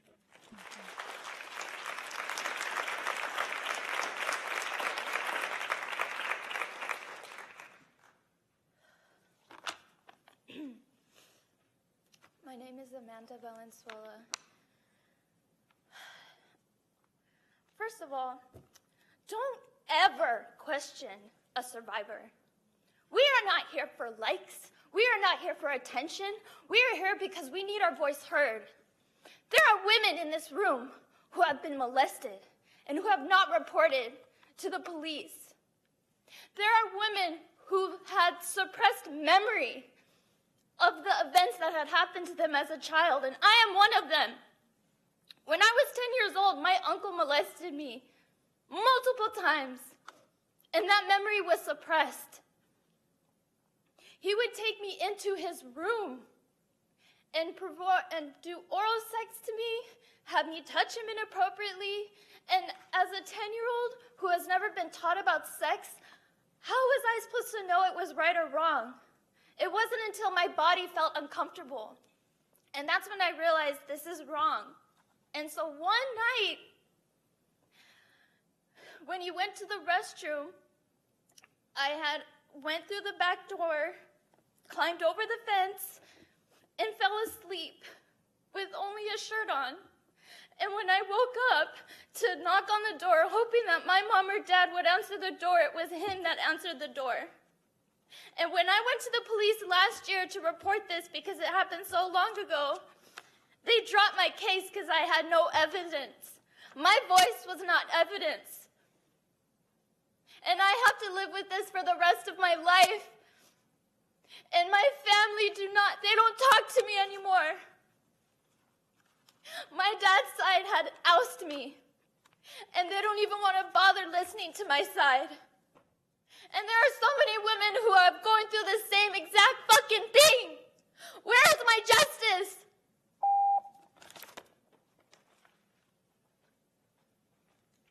Thank you for telling. I'm sorry it's so painful, but I appreciate you sharing that. Hi, good evening. My name is Vanessa Russell. I'm the survivor of childhood rape, of abuse, and adult domestic violence. I'm also the executive director of Love Never Fails, which is a nonprofit that supports survivors of human trafficking throughout the Bay Area. And I'm coming to you to talk about something that I think we need to be very concerned about proactively here as we are thinking about human trafficking. And I think it's very relevant to us here in Santa Clara County, the mecca of the tech world. As many of you know, there are industry leaders that are speaking of disruptive technology that will in the years to come displace many people from entry-level positions. Artificial intelligence is a technology that will pose quite an issue to many of our already vulnerable women, children, minorities, undocumented. Upwards of 30 to 40% of the workforce is at risk of having their positions replaced. And much of that technology is being developed right here. I'm here to articulate to this group that it is important that we proactively understand the implications of such tech and start to put together proactive solutions that would not displace the most vulnerable in our community. And why is that relevant here? Because if you displace them, then you make them even more vulnerable to human trafficking. You make them even more vulnerable to allowing someone to abuse their children in the home because they need to keep shelter, they need to keep food on their table. And so, yes, you're abusing my child, yes, you're abusing me, but I'm going to put up with it because I no longer have a job, or I no longer have access to a job to provide for myself. So I would just ask that you would consider this in a proactive manner as we're discussing this issue of abuse, domestic violence, and human trafficking. Thank you. Thank you, Vanessa. So Sean, you're going to be the last person, and the reason is I really want to make sure that there are a lot of folks here who are wondering what we're going to do, and I want to get to that. So thank you, Sean. You did? I'm sorry. I apologize for that. Thank you. I'm disappointed that unhoused people weren't represented in any of the 15 panelists. I don't think that I've heard homeless or unhoused at all tonight. I think I'm the first one. And I find that disappointing. But none of tonight matters if we're not going to create more shelters and navigation centers for women and children, more domestic violence shelters, and more trauma-informed training reflected by law enforcement. Just because they're trained doesn't mean they reflect it. I can tell you stories. There aren't enough shelters that anyone feels safe at, let alone for victims. Getting someone into a good shelter is more about who you know than anything else. And it shouldn't be that way. It shouldn't be because you know someone who can pull a string and get you in here that you get services while somebody else doesn't get any because they don't know anything. I've spent 20 hours at VMC waiting to be seen with a domestic violence survivor, 6 hours at VMC, same thing, 4 hours at RMC. As an advocate for unhoused people, I can't get them out of their situation if they don't know that there's a plan to get them not only to a safe shelter and treatment, but to housing afterwards. If we just put people in shelters and THUs, and then they're like, well, what happens after that? They're going to end up back on the street, back to that same abuser. And this is the cycle that we continue to repeat. Unhoused women will stay in unsafe situations because it's better than the uncertainty of the unknown. The woman that I've been working with lately, the one I reached out to and got no response, that woman said that she's staying with her abuser because it's better than the random guy that comes up and beats her when she's homeless. And that's the problem, is we're not housing people to get them out of the situations. We can and we must do better. Thank you, Sean.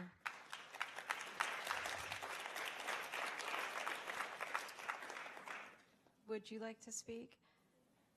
And I apologize, I may have had your name. There was one person who didn't respond. October 2016, soon-to-be ex-husband forged my signature on my lease and then used his coercive control to bring a roommate in. This person went on one date with me and then proceeded to stalk me. I fought back. I even changed my locks and had the entire leasing office come down and escort him off the property. My ex gave him the keys again. He was definitely domestically violent and used this man as a proxy to still exert his control over me. This person sexually assaulted me multiple times, and I fought back. I fought back, and I was arrested, I was booked, and I was transferred up to Elmwood. I came out, and I was able to obtain a pretexting phone call of this guy admitting that. I also caught him looking at child pornography and reported this when I gave the pretexting phone call over to SCPD. To Detective David Schneider, who at the end said that I was a nice girl, didn't need to let boys to treat me this way, even if he gave me good dope up in the city, and asked me during the interview what I was wearing, considering this is a roommate and I could sleep however I want in my own home. I was just severely let down. I sought out services from the YWCA, and they were helpful in their capacity, but the biggest disappointment was the DA's assistance office, victim's assistance office. I went in there and said what had happened to me. I was met by Victoria. First, she was in disbelief, and she said that was horrible. The second time I came around, she wouldn't even look me in the eyes. While my charges were dropped, nothing was ever done to pursue this, and I have since found he has multiple victims, including underage women. So, thank you. Thank you. So first of all, let me just say thank you to all of the public testimony that we just heard. And I know for many of you this just was painful, and that you were willing to share this it's just deeply important and moving, I think, to all of us up here. What I would like to do, so we're going to close the public comment part, and I'd like to move to my colleagues on the panel, and both with Supervisor Cortese and with with Councilmember Perales. What I want to suggest is that if there are clarifying questions people want to ask and/or you want to make statements, let's just do it at the same time. But for a moving forward perspective, what I would like to recommend is that we had asked each of the panelists, and you have these slides in front of you, we'd asked each of the panelists to give us their very best recommendations about what they thought we should be doing to move forward. If there are recommendations here that you particularly want to lift up, I'm interested in hearing that. If there are recommendations that weren't spoken of that you want to add to the list, the action that I would like to take is have the staff for the county, using the framework of the Children's, Seniors, and Families Committee, to go through the recommendations that were made and present the response from our county staff to give us feedback on which of those we should prioritize. And we'll have to do a little bit of a job to look at just cost and functionality. In addition to that, what I'd like to recommend is through the Children's, Families, Seniors Committee, that while these recommendations are being analyzed, that we work through the budget process to set aside a $5 million pot to establish a gender-based violence reserve. And the purpose of that would be for us to be able to go through the different recommendations and make sure that we have resources to address those, even if addressing those and the research takes some time, that we don't miss the budget process, so that we can draw down on those reserves in order to do implementation throughout the year. So that's the recommendation I want to make to our committee. And then, Raul, I wanted to see what recommendation or how you wanted to proceed. What I'd like to do is start with the elected officials and then move out. And mostly I'm just doing that for an order perspective. And Dave, can I go to you just to see if you have any comments on what I just raised? And then we'll go over to your team, Raul. Yes. Thank you very much, Supervisor Chavez, for your leadership and your staff doing the primary work to pull this together this evening. I want to thank the panelists before I go further, and I'll be brief. I know there's a lot of folks here on the dais that may have questions or comments. I particularly want not only to thank the panelists collectively, but Heather Rangel, who got us kicked off here with very first opening comments, which called out a number of issues, but also created some hopefulness going forward.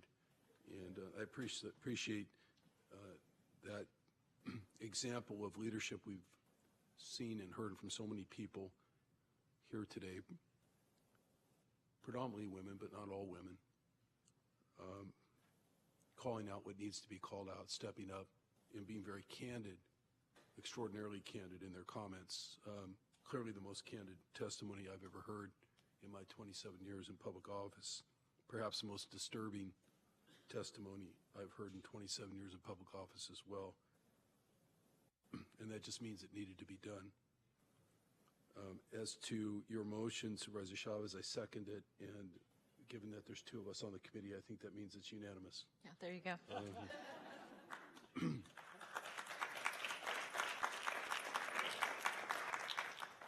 Let me just comment. Supervisor Chavez's motion covered money for now, but it's been clear to me for some time now as a member of the Board of Supervisors, and being informed by people like Tanis Crosby and others who work day in and day out in this field, many of you, that this is one of the most severely underfunded parts of our county mission, if not the most severely underfunded. It is a huge issue. It's a huge issue. Any way you look at it, even just in terms of the per capita number of complaints and call-ins, hotline calls, and so forth in the county. So $5 million is a good start. It's a good seeding of the bucket, but we're going to have to keep investing in the bucket, and folks coming after us are going to have to do the same thing. Changes in the law are something else that have come up over and over and over again tonight, and I think it is the continuing evolution of work that started many, many years ago around gender issues and gender discrimination and gender culture in this country, which, of course, this county is not exempt in having participated in. And changes of the law are the only way. I think it was Ruth Bader Ginsburg who said, there's no change of culture without change of law. So we're going to need to work on that, all of us together.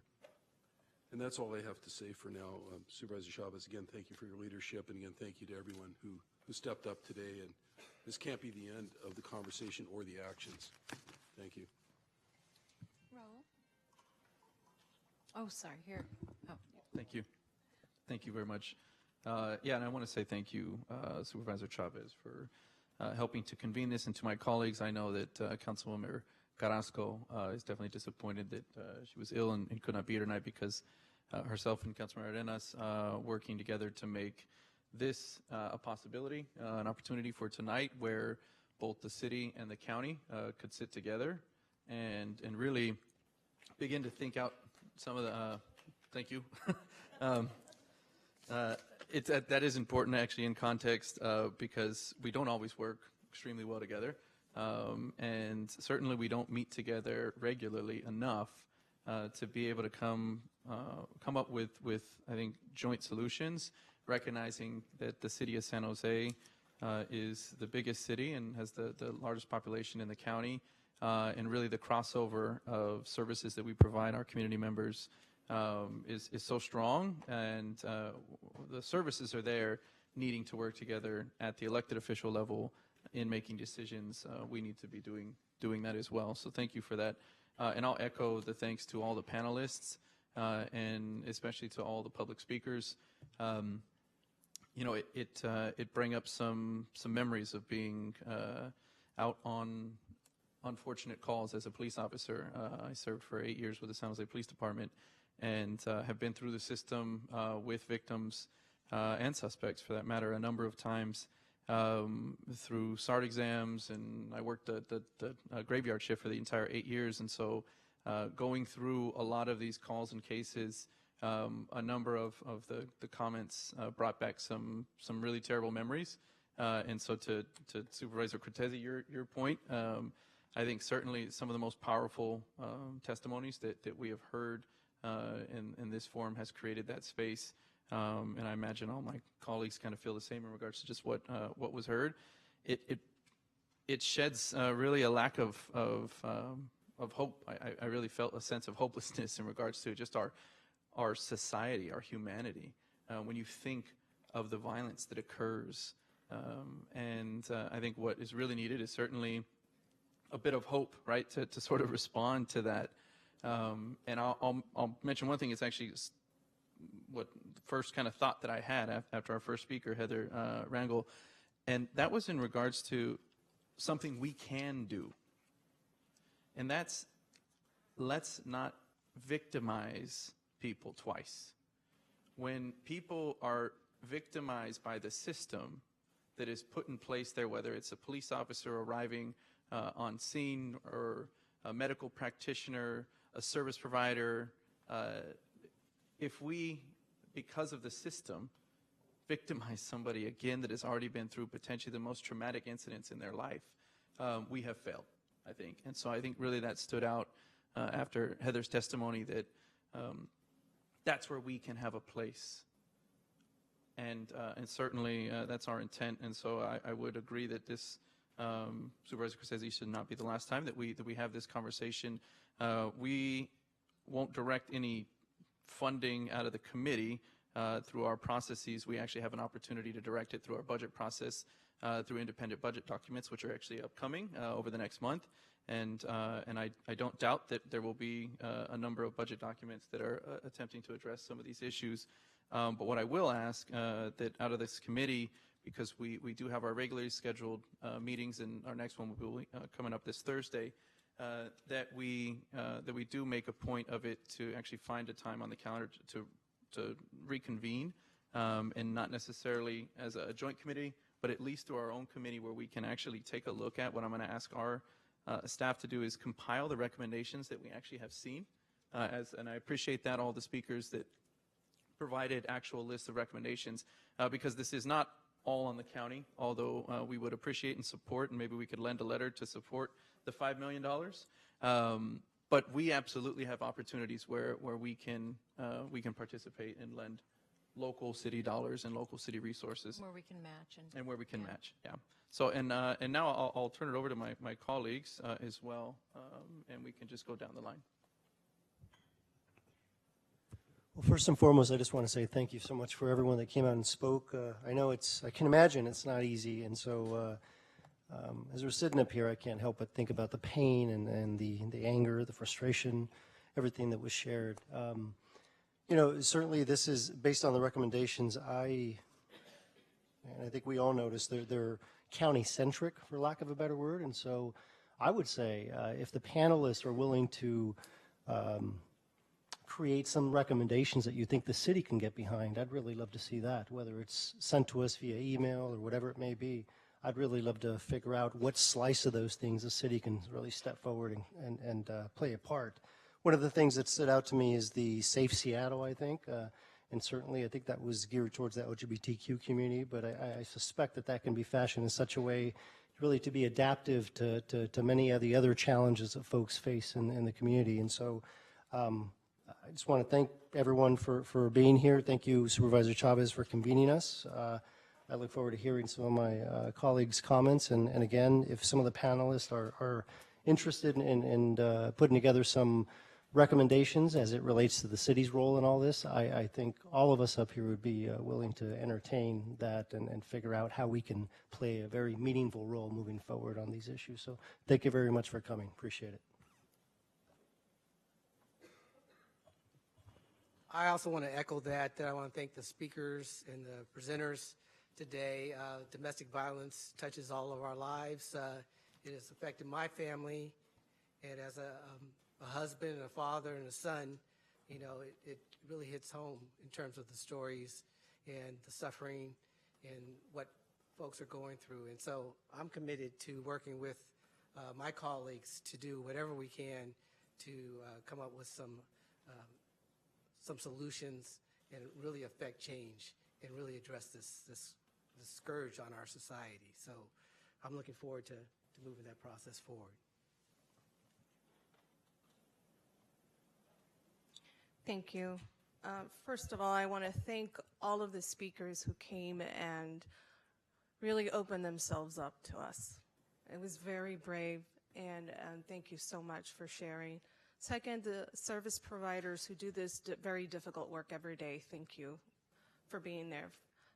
All of you are heroes to me, and I'm really grateful that we have advocates like we do and like we've seen, because those are the folks that we need fighting at the front line.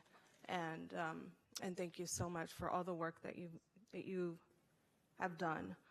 I also want to thank Supervisor Chavez. I was listening to some of the updates, and I caught wind of the 108 kits that have been sent out to the outside lab. And I think you established the 30-day minimum, and when you saw that backlogged, and you actually addressed that. And so thank you so much for doing that. Sometimes I think that's the difference between whether a survivor is going to continue in the process or not, and waiting around too long might be distracting and go down another path. So thank you so much for doing that. Thank you for also leading the charge, because we sat down, we talked once, and then this happened. And she found a path forward for all of us to come together and have this conversation. And so I really am thankful for your leadership. It's because of you and women like you who lead us well that we can actually have these conversations. And lastly, I do want to thank our Assistant City Attorney. City Manager. Did I say District Attorney? Our City Manager, I think I'm giving her some kind of promotion. City Manager Jennifer McGuire, because when I asked her, can you help find a path forward so we can actually have some recommendations, take them back to PSFIS, she found a path for us. So thank you so much for doing that. Okay, into my questions. So I'm going to start with my comments about children. I'm just going to do this chronologically. I was absolutely astounded at the number of children, 0 through 6. I think it was like 900 children. And then 12 to 17 was another like 1,100. And, when we talk about intersectionality and we talk about some of the children who've gone through some of this trauma, and there isn't a support network, there isn't a centralized referral system, some kind of network that can really support them. I think, we're failing them, and two, there's more probability, and we all know this research, there's more probability for those children to be victims of human trafficking, victims of domestic violence, victims of just overall further abuse. And so I thought about one recommendation that I didn't see. I do like some recommendations, and I'll highlight some of those, but one recommendation I didn't see is this referral source, and not just giving a brochure and saying, make this call. You have a Kid Connection referral system where this Kid Connections team takes in all the referrals countywide for children, and then they disperse them through the whole county, and they're the kind of the gatekeepers of the mental health services. And I think that we need to make sure that we not recreate the wheel. I think this system already works very well. I think we just need to fold in some of the survivors, the youth that are reporting, and make sure there's always a referral that goes in just automatically. Now, whether they decide to accept services or not is, up to them to decide, but that the referral moves forward as well as it can under the circumstances. If there needs to be more confidentiality for reasons we don't understand at the moment, but I just think it just needs to happen, right? And so then the survivor can decide, you know what, I don't want it. I don't want to use this at this point, or yes, let me move forward. And so I really appreciate, who was it that came in? Community Solutions had a initial report on Victim Needs Screening Tool Project, and I just thought this was fabulous because it addressed this intersectionality, addressed the human trafficking, it addressed the child abuse, and domestic violence. And I think that's the way that we need to start looking at survivors, is that they might have survived child molestation or some sexual assault act, but we also need to support them so that they don't become survivors of another crime. And so I think it's up to us to really interrupt that, to disrupt that cycle, and I believe that we have an ability to do that with a centralized referral system that can just automatically happen for some of our children. And so I know that I'm not saying anything outstanding or different. This is something we already do, so why not emulate it and just have it as part of this system that I think is just a little different, but includes children nonetheless. And so I was wondering if there was already any kind of referral system for our children. I know that there's public health nurses through our CPS side of things that connect with the children, but in general, I'm not sure who would be the best person to answer that. And Sylvia, do you mean if there's a victim of sexual assault or violence, how that process works? Mm-hmm. Tony, do you want to respond to that? Right, we do have a program in place. I don't feel, I'm actually texting staff to get a lot of info to get the exact answer for you. I do want to comment on the 0 to 5 program. I've been texting my team all evening, and we do a lot of prevention and early intervention, and I'm explaining that we need to really look at these recommendations for children, particularly when you're talking about the early ones, 0 to 5. On a personal level, I'm saying to Dr. Cody, I started my career as a pediatric nurse at Children's Hospital in Oakland, and my very first set of kids were little bitty children who'd gone through very extensive domestic violence. And I have to say, it's pretty sad to me that we're still having this conversation. We're doing a lot in the county and a lot in the city, but Sarah and I are both saying there's something, what does this say about our society as a whole? So I just, as the behavioral health director, I have to say there's a lot of feeling in this room, and trauma and heartache and anger, and it saddens me that 45 years later we haven't addressed it in our communities and in our country. So just need to say that. Thank you, Tony. Dr. Smith? Well, I try to answer the question.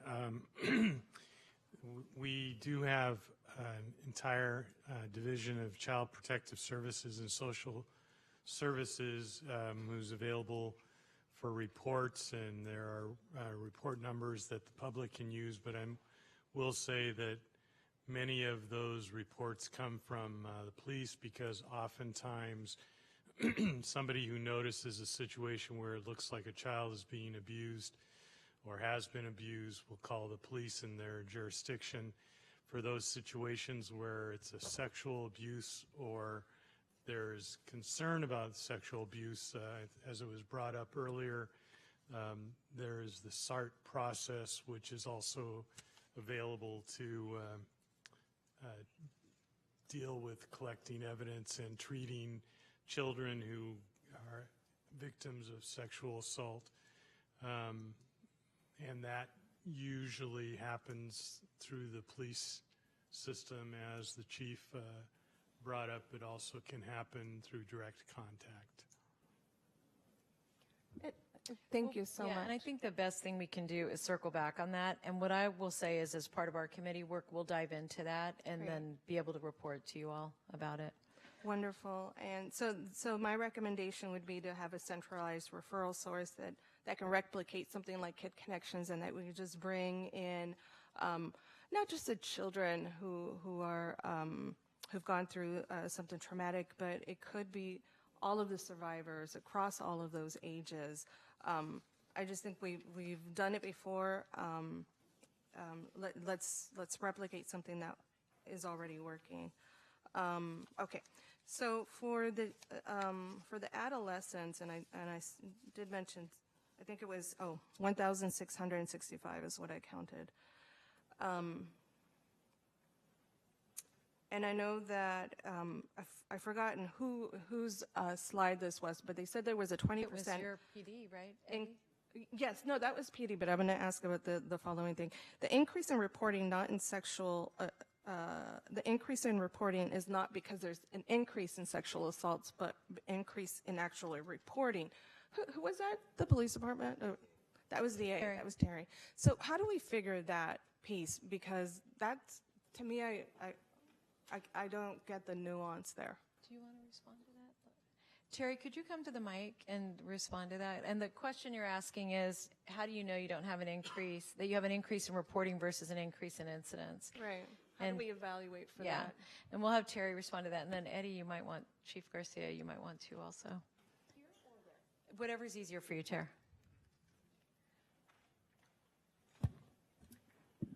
So what I wanted to convey was that our general crime statistics, when we evaluate crime statistics, we did not see a 20% increase in violent crime from 2017 to 2018. So that helps us when we're looking at that distinction between the 2 years to look at that and say, hey, we don't think that we have a 20% increase in violent crime. We think that more people are reporting it, because that is always the big enemy in domestic violence and sexual assault, is that people stay silent. And so to the extent we can decrease the silence and we can increase the voices and hearing those voices, that's a real positive. So we take that 20% increase from 2017 to 2018 as a positive, 100%. Thank you. And I guess I don't know how I understand and I heard you, but I still think when we talk about underreporting, this is definitely a crime, an area of crime that gets just majorly underreported. So even if it was that 20%, to me, I guess I don't see it as a total win, because there's still that underreporting, that underlying folks who are not coming forward, and we've seen it in our speakers. I agree with you. I agree with you. The fact that it trended up is encouraging, and it's a positive thing. But that doesn't mean that our work is done, and that doesn't mean that there are so many other victims out there who have not been able to come forward. Right. Thank you for that. I saw in the numbers that there was government places that there was a high number of reports for sexual assault, and I was wondering, I think it's Jason Ta, Captain Jason Ta. I wonder if you could explain or tell me a little bit more about those places, because I'm thinking, I read that Polaris report, and it said that the majority of the youth get recruited into human trafficking. They're coming from group homes, they're coming from shelters, and I was wondering if there was any if we were talking about the same places that we found in what you reported earlier in the slide. So I don't know which slide you're referring to exactly, but we did have a discussion earlier today about government places of reporting, and oftentimes it looks like the places that we are getting reports from are from DFCS, where they're coming in as cross reports. Got it. And some of these cross reports are coming from shelters and other government facilities where victims and survivors would come to either DFCS or some other reporting avenue, and then that report would be cross-reported to our information center, and that's how it's generating a report within San Jose PD. Okay, thank you. Maybe that was what caught my eye, and that's social services. So that explains it. I think you were going to do a further study on some of these places or the locations for the reports, correct? Correct. The locations of actually where the crimes are occurring, as well as where some of the victims may live, just geographical areas, to see if we have any trends or hotspots. Wonderful. So when we have that information, I'd like to overlap the schools that we typically go to provide this primary intervention to. Because I think I've said this before in our PISFIS committee, is that I get that establishing an MOU with a school is very difficult, and sometimes we go by relationships. But when we do that, we're not going where the need is, right? Where the incidents tell us to go to. And so I was wondering if, not sure who was the one who reported that, but whoever reported about the schools, can you come up and tell me a little bit about the schools that usually call you, but you don't have an MOU with? YWCA, I think that, I'm not sure, that was either Lynn or Naomi, I'm not sure.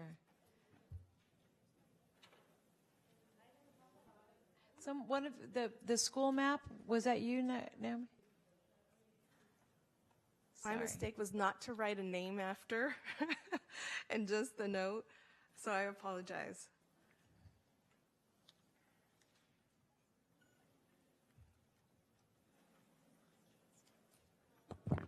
My name is Belinda Guthrie. I spoke about the MOU agreement that was an initiative in 2015 and 16 through the District Attorney's Office for all of the community colleges, public and private universities, and the County of Santa Clara to establish a working agreement on how we work together when we have a report of sexual violence that the university or school must investigate, and there is a concurrent criminal investigation.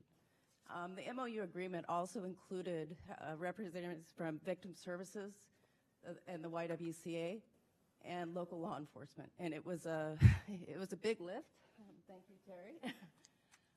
But what it did is it got us talking to each other.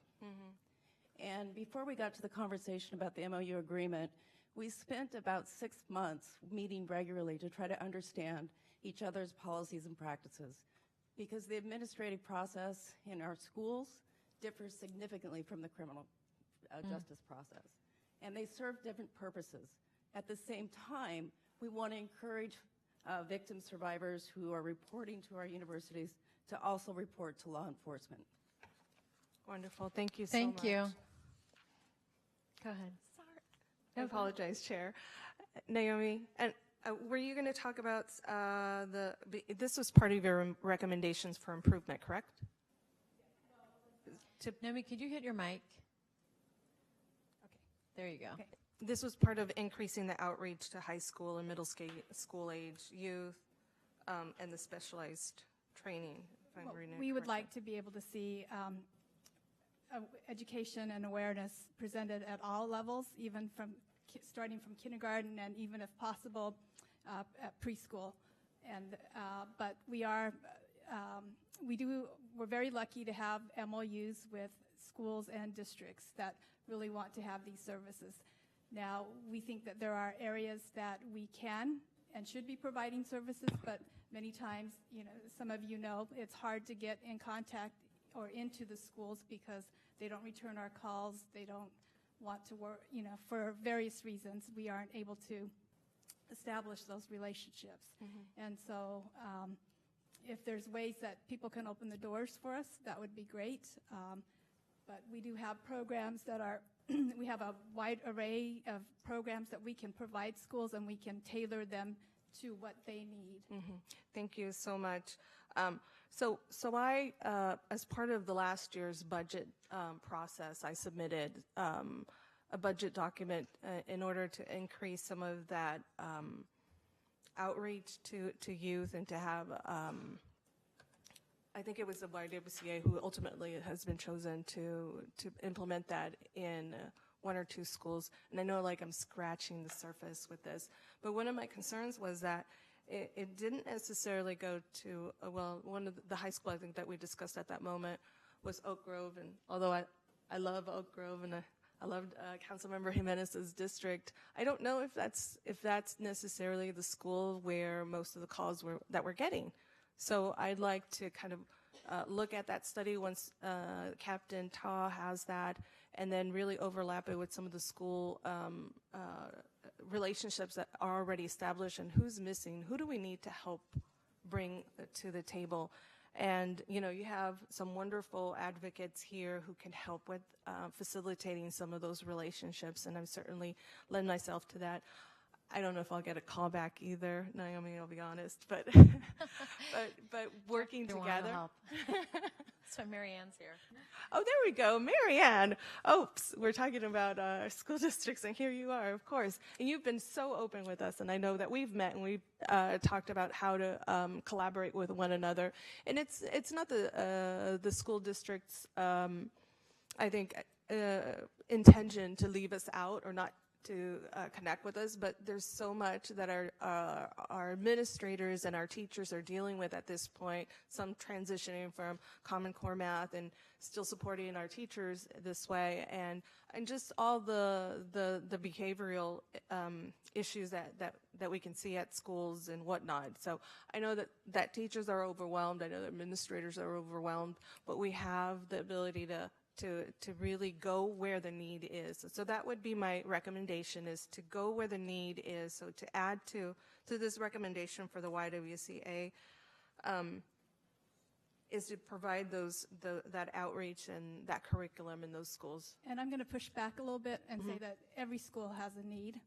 And, absolutely. and the need gets highlighted because an incident occurs, but every school should have prevention education. Absolutely.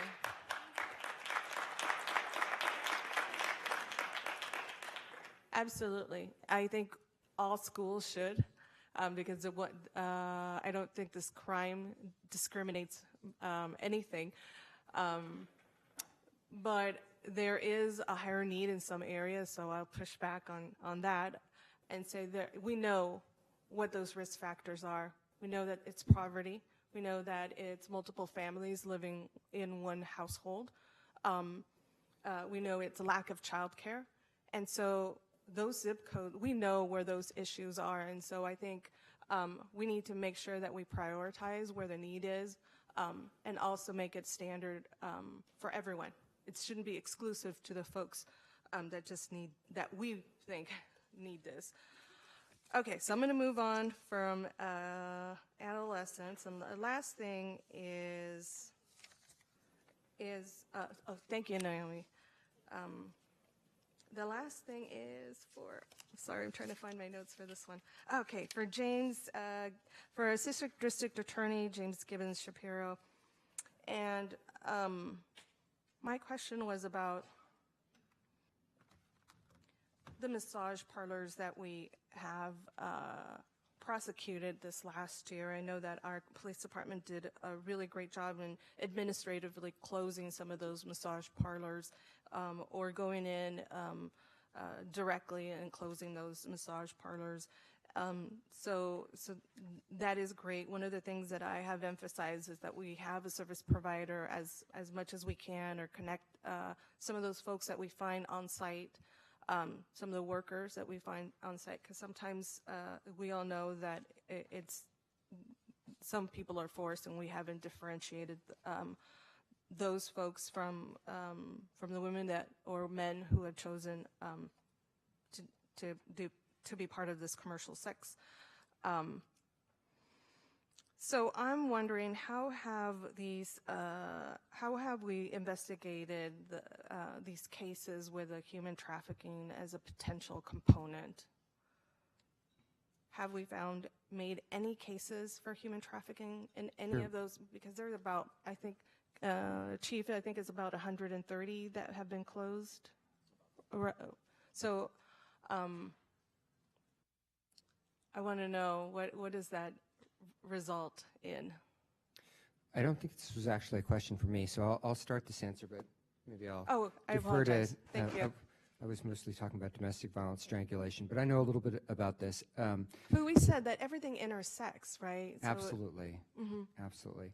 So I think that one of the things that we've learned a lot about human trafficking investigations and prosecutions is to, one, to start off by recognizing that the majority of people who are working in commercial sex trade are themselves victims of child molestation and are victims of the human traffickers and the pimps who are working for them, and that they shouldn't be thought of as much as we have in the past as criminals, as really as victims of the other people involved. And I think that's been a real sea change. I think the other thing on the investigation side of it is to be thinking about this crime really in the same terms that we have in other kinds of crimes. If we think about human trafficking as an organized crime, the way we think about organized narcotics crime, about gang crime, and other kind of organized crime, then our mindset is more appropriately set to how we're going to investigate it and how we're going to investigate not just the line perpetrators, but who's financing it, who's allowing it to happen, and who's profiting from it at the greater levels. And I think that that's really where the main work needs to be done and that we're starting to do. Good, thank you. I apologize. I thought it was you that I needed to ask this question about. But let me just comment on something that I think you said earlier, and the need for, I suppose, our response team to transport to VMC in order to get that forensic evaluation. Sure. Correct? So right now, if you're a victim of sexual assault, either a child or an adolescent or an adult, you get transported to the hospital, and you have a forensic medical examination to look for injuries and to collect evidence. And you also get support there from YWCA. And we don't have a similar kind of thing for domestic violence victims, and especially strangulation, that in many ways has injuries that are hidden. Not just in many ways, it has injuries that are hidden. The injuries inside your throat, the injuries that are very small burst blood vessels that are visible in your eye. Those are things that it's going to be very hard for a patrol officer to observe and document, actually impossible. And so my suggestion is that either the San Jose Police Department or the Sheriff's Office or one of our local law enforcement agencies pilot with VMC with a pilot program so we can transport some of our strangulation victims to VMC and to see how that works and then scale it up over time. Wonderful. Well, thank you so much for that recommendation. I'd like to just add that if that actually happens, which I think would be great for some of these survivors of domestic violence, that we take into account who's driving them. I'm sure that our police department's already very trauma-informed. Or Captain Taw, you've worked in the human trafficking unit and have all had some cross training in terms of all of these areas as we find intersections between domestic violence and human trafficking and sexual assault. So I'm just hoping that we can make sure that it's a person that survivor feels comfortable driving with and driving away from, and in thinking ahead of time, if they're a mother of 2 or mother of 3, how do you deal with the children? How do we make sure that that survivor isn't thinking about, where are my kids? Are they going to separate me from my kids? You know what? I rather just not. Just take a picture here and we'll end with that. And so I think when we think about families, when we think about the survivors, whether they're a mom or a dad, that there's some responsibilities that go with our roles sometimes that we need to make sure that don't get in the way of making sure that you get this forensic evaluation. Thank you. So thank you so much. I apologize. I put you in the spot around the human trafficking District Attorney Shapiro. So I think that's it for that piece. I just want to highlight some of the recommendations that I thought just were really great. One of them was, first of all, I think all of the recommendations we should really just implement if we had enough resources. But one of them was that going to that one location where they have the police interview, the exam, you have the sexual assault survivor app, or I think somebody introduced some kind of technology where they could just fill some stuff up, or having that waiting room soften up in the courthouses. I just thought these are some basics, like softening up the waiting room. We don't think about that, but it really adds to the level of comfort of these survivors. The other question, the last thing that I had, is the recommendation for intimate partner violence. The money can't be used for sexual assault, and so I think some of the rape crisis centers aren't adequately funded. And I know that YWCA is the only, I think somebody mentioned they're the only one that's trained, but certainly not the only one who's taken in rape victims. I think there's other agencies who are, and I wonder, how can we expand that training where there's a level of quality, whether you're a formal rape crisis center or not, that you're following certain protocol and certain response to survivors, no matter where they're at. And what are we doing to fund some of these rape crisis centers? Thank you. I don't know if we need anybody to respond to that, but I think we got that. Are you good, Sylvia? I'm good. Okay. Thank you so much. I just want to make sure I didn't need to respond to her. Go ahead. Okay, thank you. And we do have 3 other members of our council. This has been noticed as a committee of the whole, so you just cannot vote on anything, but I welcome you to ask questions or make a comment. Thank you. No questions, but I do have a couple of comments that I'd like to make. First, thank you for allowing us to be present for this presentation and this joint meeting. It was tremendously moving. Thank you to those in the audience who spoke and shared their very difficult, heartfelt stories. I am the mother of a 22-year-old daughter who I worry about her every time she goes out.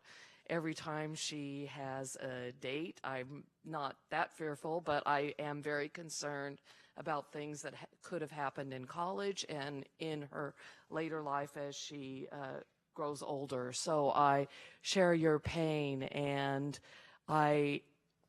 both of the families who've lost your loved ones, I can't imagine going through that. I also am mindful of the comments from Sean regarding the unhoused, knowing that there is a huge level of domestic violence and abuse that occurs with our unhoused residents.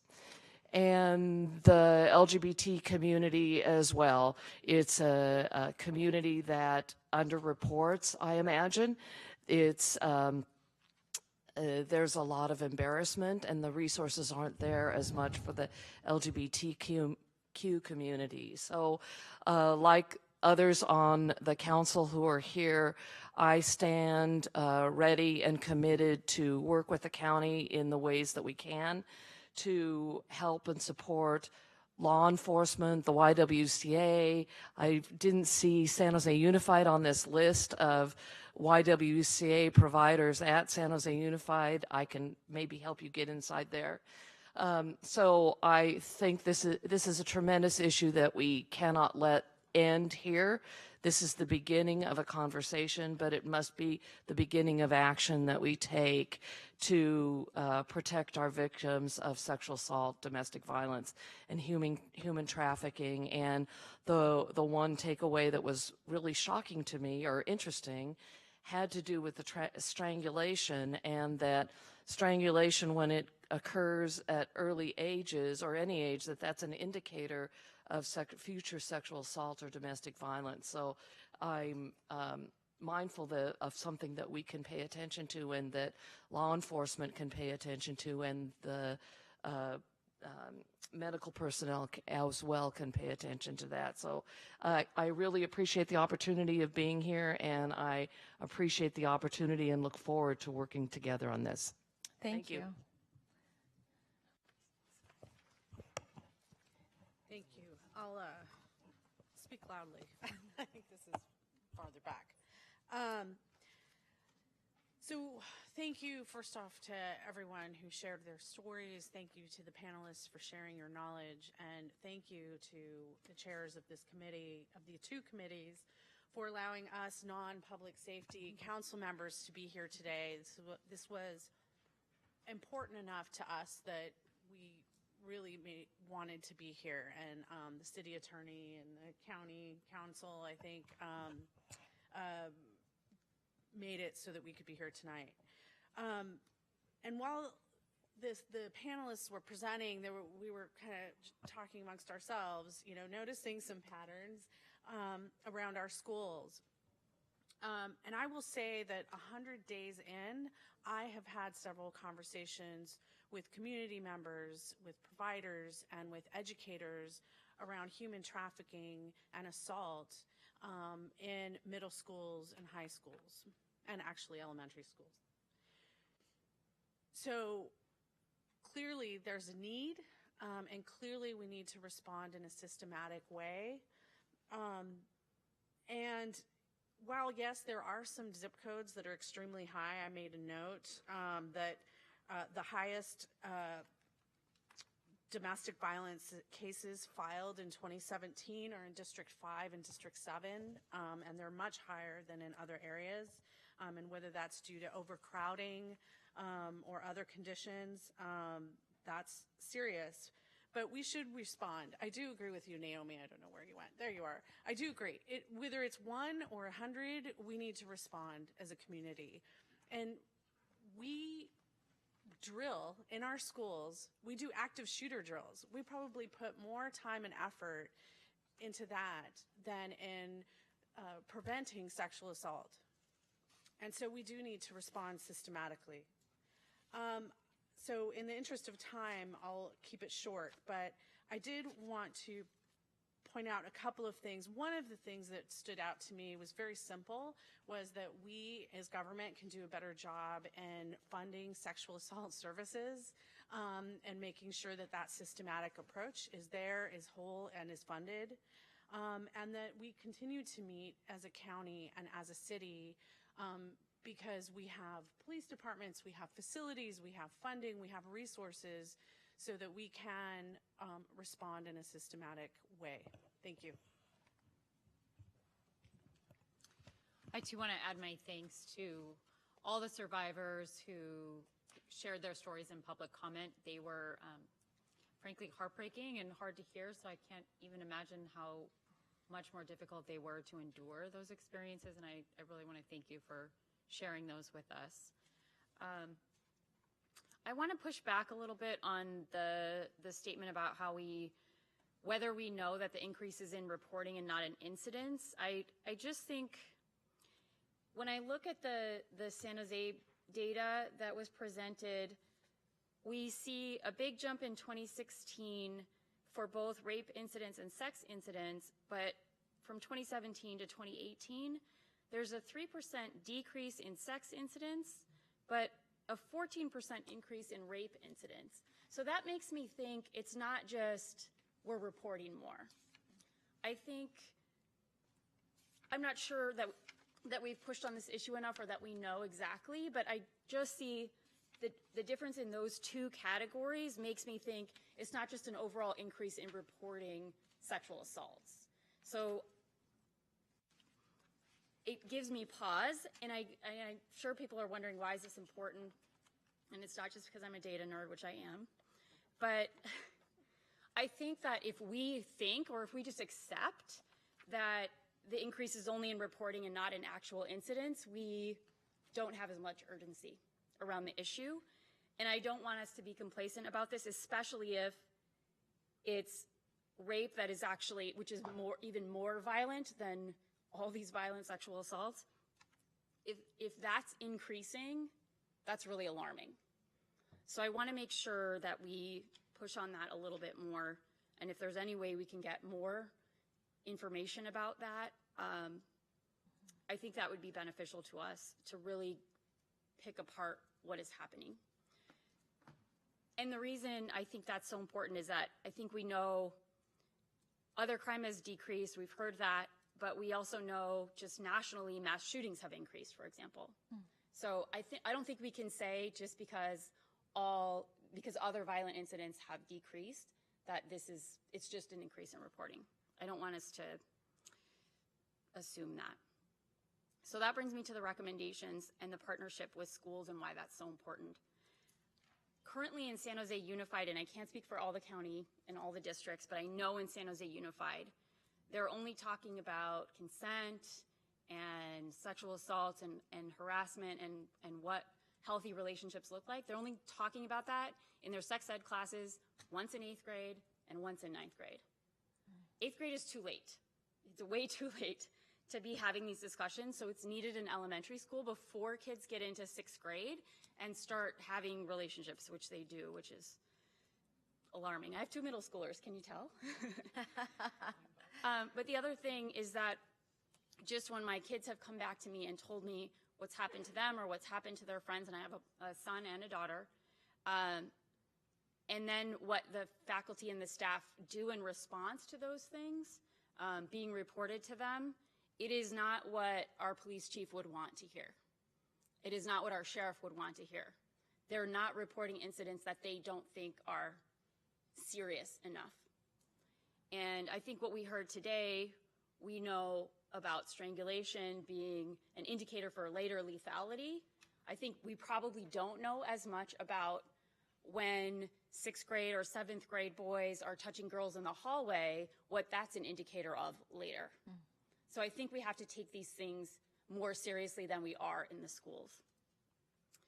And then the second recommendation I wanted to highlight is having everything happening in one location for the victims of sexual assault, the police interview, the exam, and the services.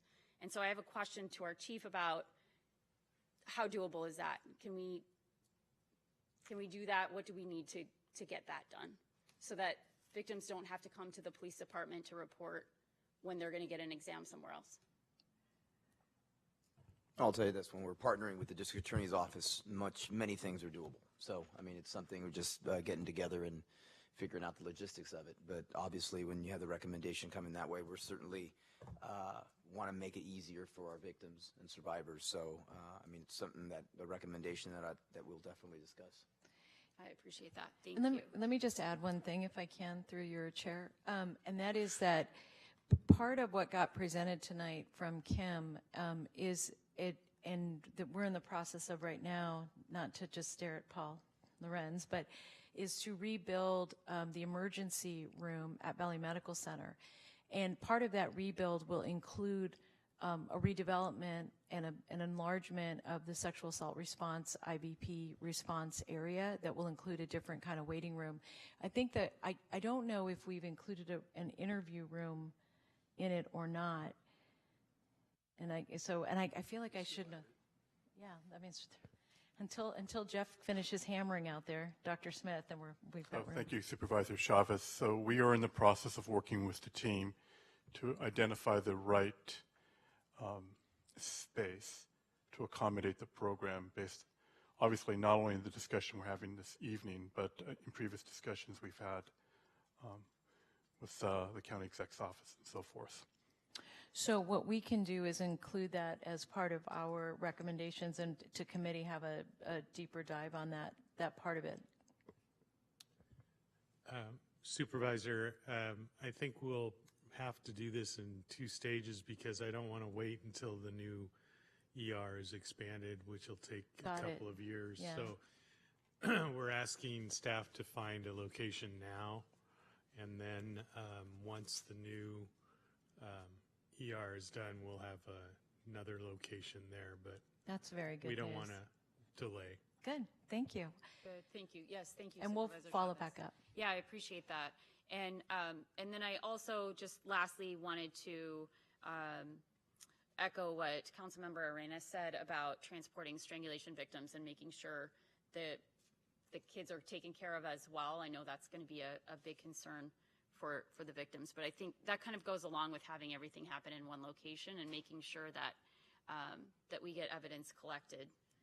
As I was really taken aback by the strangulation being an indicator for later lethality. I think that's such a huge, such an important thing for us to know, but not only to know, but to also to act on. So I think those are the 2 kind of takeaways for even more coordination other than the partnerships with the schools.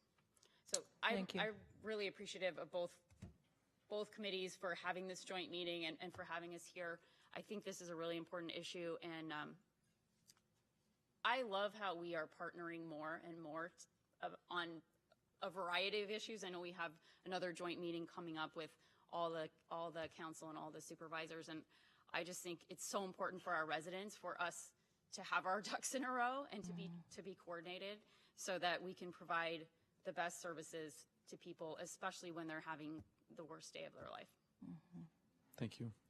And thank you to members of the council and the committee, and we'll turn it back over to you, Supervisor Chavez. So what I want to do is just do, and I apologize for this, but we're going to just go across, and Rob, you don't need to say anything, but if people want to, I'm just going to go here other than the folks who've already spoken, so.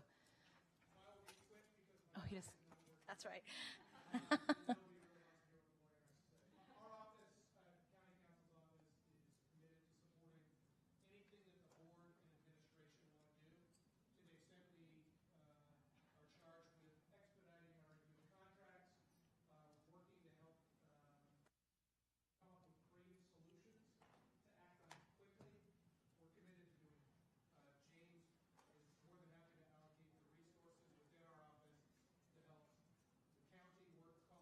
with the city to try to accomplish the goals laid out here that are approved by the Board of Supervisors in collaboration with the city. So thank you.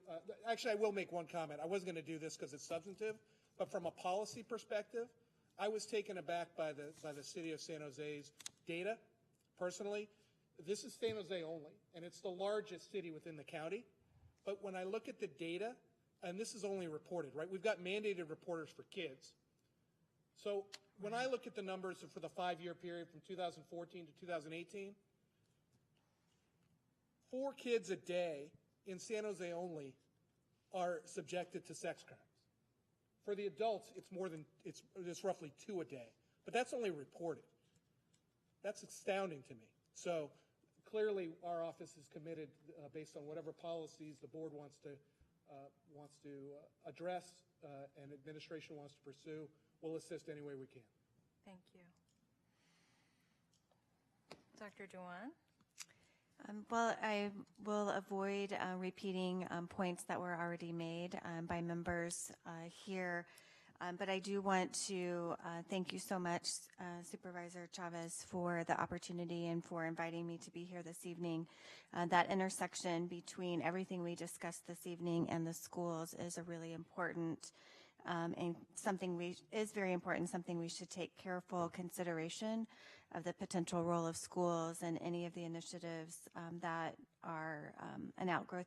And I do hope this is the beginning of a conversation and the beginning of opportunities to expand our coordination and collaboration. I do want to mention a couple of things in the 0 to 5 space that I hope might be a part of a policy consideration. One is continue to increase our universal screening and opportunity for ACEs screenings in the 0 to 5. I think it's the more frequently we're able to do that, the more likely some of these items will surface and will protect more young people. Also, I believe expansion of home visitation programs will also be really instrumental in helping to support families and young people, and is a quality investment in prevention. I do think that to address all these areas will require significant investment in our systems, but investment that lifts up collaboration and coordination. To that end, in terms of our schools, I think schools are woefully underfunded in our state, as I know all of you are very well aware. But investment in counselors and family support specialists would be an idea probably to lift up even beyond our county, but to the state level. And I don't want to discount the power of out-of-school time. Kids spend a lot of time out of school, after school, and summer. And there's lots of opportunity for partnership and collaboration with cities and towns to make that out-of-school time very high quality and to address some of these issues on prevention. There is a statewide model that we have a lot of interest in called the Community Schools Model, and this is a way to provide full services and a whole span of service at school sites. And I think this is an area that county office, school districts, cities, and county should think about partnering on together. And I want to take a moment to thank Supervisor Cortese for all of his efforts to ensure that we have a strong School Link Services program in our county. I think it's a really high quality hallmark program, and I think this type of conversation also leads us to conversation about how do we strengthen and expand School Link Services as well. Thank you again. All good points. Chief? I'll keep it brief here. There's probably nothing better than having good recommendations, having recommendations that you're already moving forward on. We're just going to be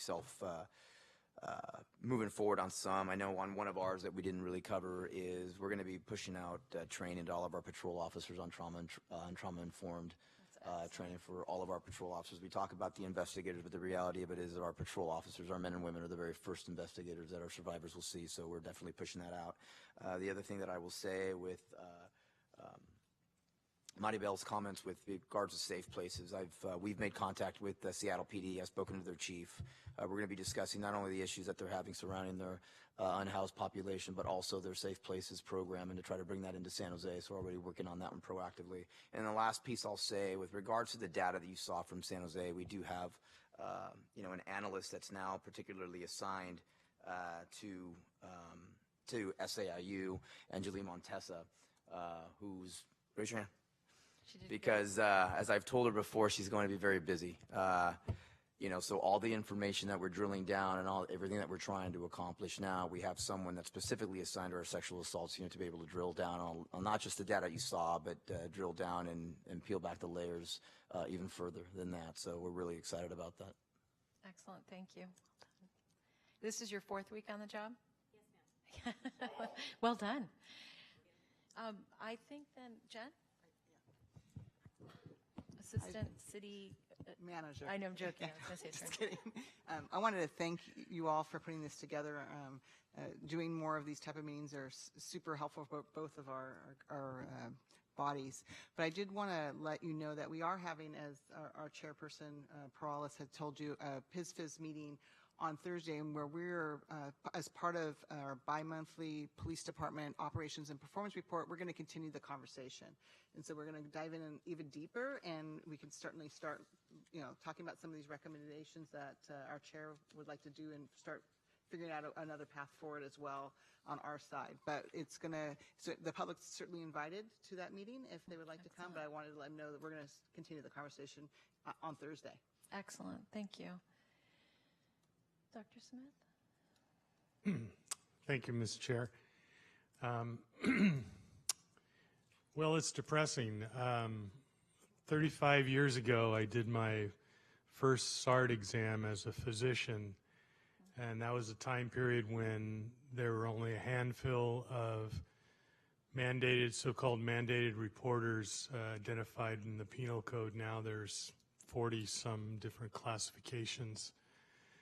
But as a society, we still haven't evolved beyond that concept of reporting after the occurrence to a model where we're actually preventing the problem. And then I think that's because violence is so rampant in our society that we all see it from different perspectives, you know, whether it's a school perspective, a public health perspective, a law enforcement perspective, a family health perspective, that it seems overwhelming to be faced with all this violence.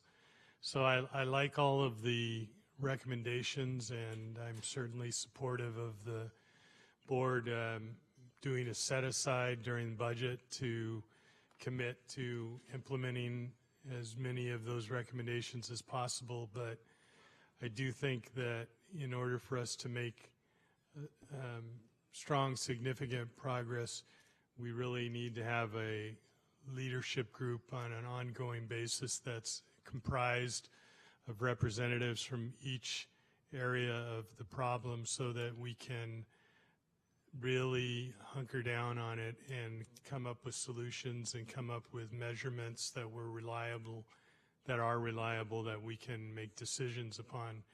Just the discussion about the reports on crimes makes me concerned. I totally believe the explanation from San Jose, but you can see that even among individuals who have a strong commitment to preventing this kind of violence against intimate partners and women and children and others, getting the facts straight first is the hardest thing to do before we decide how to fix the problem. So I hope that as you bring this report and the recommendations to the full board, you'll also expand it by creating a ongoing work group, not just another committee, but an actual work group of city and county and community representatives to come up with a work plan and measurements and actually to monitor the progress. That's a great idea, Dr. Smith. And I'm just saying to my colleague, Supervisor Cortese, it was not I who said another committee, or to the clerk. It's not a committee. Okay, we'll talk. Thank you. No task force. But it's a great idea. Thank you. Thank you, Supervisor Chavez and Supervisor Cortese and council members from San Jose for convening this meeting. Before I became district attorney, I spent several years of my career in the district attorney's office prosecuting sexual assault and domestic violence cases, and I think that it was some of the most difficult and important work that I did. It was very impactful on my career, and I think that the recommendations that Terry Harmon and James Gibbon Shapiro put forward to try to serve victims better and make the entire process of investigation and prosecution more victim-centered is something that I'm eager to pursue with the county and with our law enforcement partners, and I think those are recommendations that we're going to be able to implement. Great, thank you. And I too want to thank Supervisor Cortese, Supervisor Chavez, and Councilmember Perales and the City of San Jose for being here. This is a great way to solve problems, to work on them, and to speak collaboratively. Panelists, thank you very much. There was a lot that I heard that was new. And for the people who made presentations, thank you so much. It was very moving. And I believe that what you'd like to hear right now is what I think of some of the recommendations, that were presented, but I also heard recommendations when we listened to the public testimony. So one of the things that I think is we do SART exams now, and we do them at Valley Medical Center. I would really like to see different hospitals used, and additionally, more people dedicated to the function so the timeliness can be better, not only just geographically, but also having more staff to be able to perform those investigations. And I really believe that we should do SART-type exams for domestic violence victims, because right now, when the police are there, they ask, are there visible injuries or what can they see? There really needs to be medical evidence of not only trauma that a police officer can see or photograph, but the things that they may not be able to see that could be picked up. I'd love to see domestic violence victims have a medical examination for injuries. Particularly in the area of strangulation. That was something that I thought was very interesting. The other thing that I heard from some of the victims was that many of us have children. My daughter, fortunately, is old enough and married now, which anyone that is the mother of a daughter has had some difficult times. And my heart really, really goes out to people whose family have been victimized or victims themselves. We have a registry right now of people who've been convicted of sexual assault. Let's have a registry of people who have been convicted of violent crimes so we can look it up. That would be something that would be really, really meaningful to do. Training, Chief mentioned it, more training, not only for law enforcement and how we respond, but let's do more training collaboratively with all the stakeholders, those that are involved in the medical evaluation, those that provide services to victims. And I heard loud and clear the need for additional victim services. One thing that I didn't hear a lot about was social media and teen victims. There needs to be more outreach, more contact, more education for kids about what are you putting on social media, what is the impact to people with the cyberbullying and the texting and the forwarding of photographs. I think that's bigger than any one of us can imagine, and it's something that we really need to find a way to see if we can curb some of this. And again, thank you to all who have taken this time to be here and put forth a lot of these recommendations. Yeah, just briefly. The first thing I'd like to say is mostly for the San Jose City Council. So there were some questions brought up about how we refer. So at SART, at CIC, between victim services and the CBO agencies, we have a referral process. Because of confidentiality, we're not always sharing victim information, but we may give a report, we may give a victim compensation application, we may do a direct referral if a victim consents to that. So there is a direct referral process. Could that be improved? Absolutely. The tool that Kim Walker was talking about, the DVRR, exists in Alameda. It's very close. I've seen it. I've gone to training on it. It's an amazing tool. It basically creates that automatic trackable referral system in a computer system so that certain agencies always have access to it and everybody can basically provide that victim with wraparound services. So we don't have to reinvent the wheel. The tool already exists. The tool to have victims have up-to-date information about their court hearing or their victim services or their victim compensation application, that tool already exists. The LA City Attorney's Office contracted with Verizon to build that system. They have an app, they've been using it for 3 years. They now have recommendations about how they could improve it, but they're open to sharing that technology. And that's something that, again, we don't have to create it. It's out there. It would be cost savings to us at this point because we don't have to develop it. I would also say that one thing I didn't hear is about shelter for sexual assault victims. We did hear a woman talking about the unhoused and the homeless population. I can think of 3 cases right now off the top of my head where mothers with 3 or more children up to 6 are on the verge of homelessness or are homeless because the perpetrators were sexually abusing the children and were arrested. So the same situation that applies to DV also applies to child sexual abuse. When that patriarch, that wage earner, is pulled out of the family and arrested and put in jail or in prison, that family is left oftentimes without money, without support, without resources, and by the time you add family dynamics into it, they may be cut off from those people who would have supported them the week before. So I think we need to talk about shelter for sexual assault victims as well. I think that needs to be included.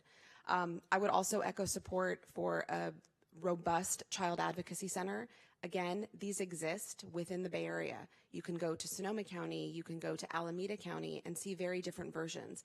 I would recommend you guys take a tour. If you haven't been there, schedule time to go and visit. Get an idea of what you think you want in your city and in this county. And we could do it better, but we don't have to start from scratch. And finally, the last thing I would say is that I also support increased funding for our community-based organizations. I'm very lucky at Victim Witness that my funding is flexible. So I have a dollar amount that if a victim comes in, I have an advocate who can treat that victim, whether or not it's DV, sexual assault, or HT. But that's fairly rare. Most funding is very specialized. And so you may have to say, hold that thought, I need to refer you to another advocate because they don't have that flexibility. There are things that the county can do in funding those CBOs, but there's activism that we could do as well. There is something called the VOCA and VAWA steering committees, which are a part of Cal OES, which meet in Sacramento. They determine millions of dollars of grant funding every single year. We can make recommendations to encourage them to make domestic violence funding more flexible for these agencies. And then certainly with the RFPs we release, we could be more flexible with that funding as well, which I think would make our CBO partners more agile to respond to the intersectionality that we know exists, but currently don't have the funding streams to address.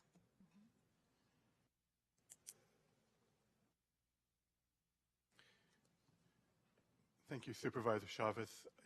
One of the most important things that I've learned from Kim Walker is really about making sure that we have the adequate resources and staff to provide for the services. So we've talked a lot about training and making sure that the staff and individuals responding and supporting individuals that are faced with this tragedy have the capability and the tools available so that they can be effective, and so that we don't have a situation where there's quote unquote the victimization that is a system that we can encounter or impose upon the individual. The other item that I would just share that we should also be paying attention to is the issue of timeliness. So it's been brought up on a number of different occasions, but we can set our own standards here locally with respect to how we respond collectively as an organization. Whether it's the SART program, which has multiple partners and entities involved, we all know that collectively we have to work together in order to have an effective and efficient response for individuals. So those would be the two comments I would have. And finally, we do look forward to working with the County Exec's Office and the board to review the recommendations. Thank you. I just want to thank all of you in the audience, both the presenters and the individuals that provided their stories. And I think there's a lot that we can do. Our schooling services, our prevention programs. I think in behavioral health, we really want to focus also on culture. What communities are we serving? The LGBT community, but many of the cultural communities, because we do know that there are distinctions within those different neighborhoods. And most importantly, there's a lot that I've learned, but I'm really thoughtful about what happens post-screening, all of the other work that's underway. What are we doing to support these individuals in an ongoing way? Because it's just very traumatic for people. And I think that's something on the behavioral health side that we're going to be looking at. Thank you, Tony. Sarah. Dr. Cody?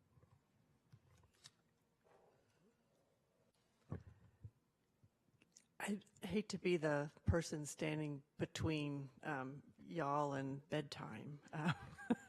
It's been a very long evening. First, I also really want to sincerely thank everyone that spoke, and particularly the survivors. I hope you have a lot of compassion for yourselves. I certainly feel an enormous amount of compassion for you. And for the providers of these services. I think it must take a tremendous amount of psychological and emotional energy to provide the services day in and day out. This is not a field that I'm familiar with, but I was really just struck by all the stories. So please take care of yourselves, and thank you all. I think that it's incredibly difficult and courageous to come and speak about this. And I'm just thinking about reliving any trauma that you may have experienced through sharing it. So thank you again for sharing. I think the public health perspective is we really think about violence, about all these types of violence being connected, and that to prevent violence, we need to think about all the different forms and how do we start early, particularly the adverse childhood experiences, and how do we begin addressing those experiences and start early, including work with schools. And I would echo Jeff's comments that I really would love to see a multi-sector, strategic, evidence-based, outcomes-based effort, because I think it's easy to feel quickly overwhelmed with a problem such as this, but we do have a track record in the county of being able to assemble cross-sector groups and focus on some outcomes and get some things done. So thank you again to all of you who are here. Really tremendous, and I hope everyone has a good night's rest. So thank you, everyone. Here's what I would like to do without trying to just catch everything that everybody said, but I want to just make a few recommendations just to make sure we seal this in. First of all, I did want to acknowledge that David Campos was supposed to be up here representing the Office of Women's Policy. He told me he couldn't come, and I see Protima out in the audience. So I wanted to say thank you to the Office of Women's Policy for all the support you give us all the time, and I meant to have you up here, and I see you out there, so I'm glad you were, so thank you for that. Second, we will take back to committee the best vehicle to really dive in and make sure that we have some accountability. I think one of the challenges is that, at least for me, is I want to make sure we have a to-do list, we have a timeline, we check it off, we make it happen. So we'll take a look at how to do that in committee. Councilmember Perales and I were talking about actually having a joint check-in at some point so that our committees both do their work, but there's accountability to each other as well, especially as we look at investments. I wanted to ask that the District Attorney's Office, the City of San Jose, in particular your new Smarty Pants analysts, working with all of the programming, that we do a process map that looks at where we do and don't align protocols and the time it takes people to go through these processes. And that's everything from when there's a call for service to how we're meeting the needs of the clients. And the idea here would be for us to have a really strong understanding of how we're aligned and where we're not aligned. So in a way, it's a little more of a sophisticated process map. You gave us the boxes, but it really fills the boxes in to say, here's what's happening. And for example, I know that we have difficulty making sure that people can get SART exams within a constrained time, and there are lots of reasons for that.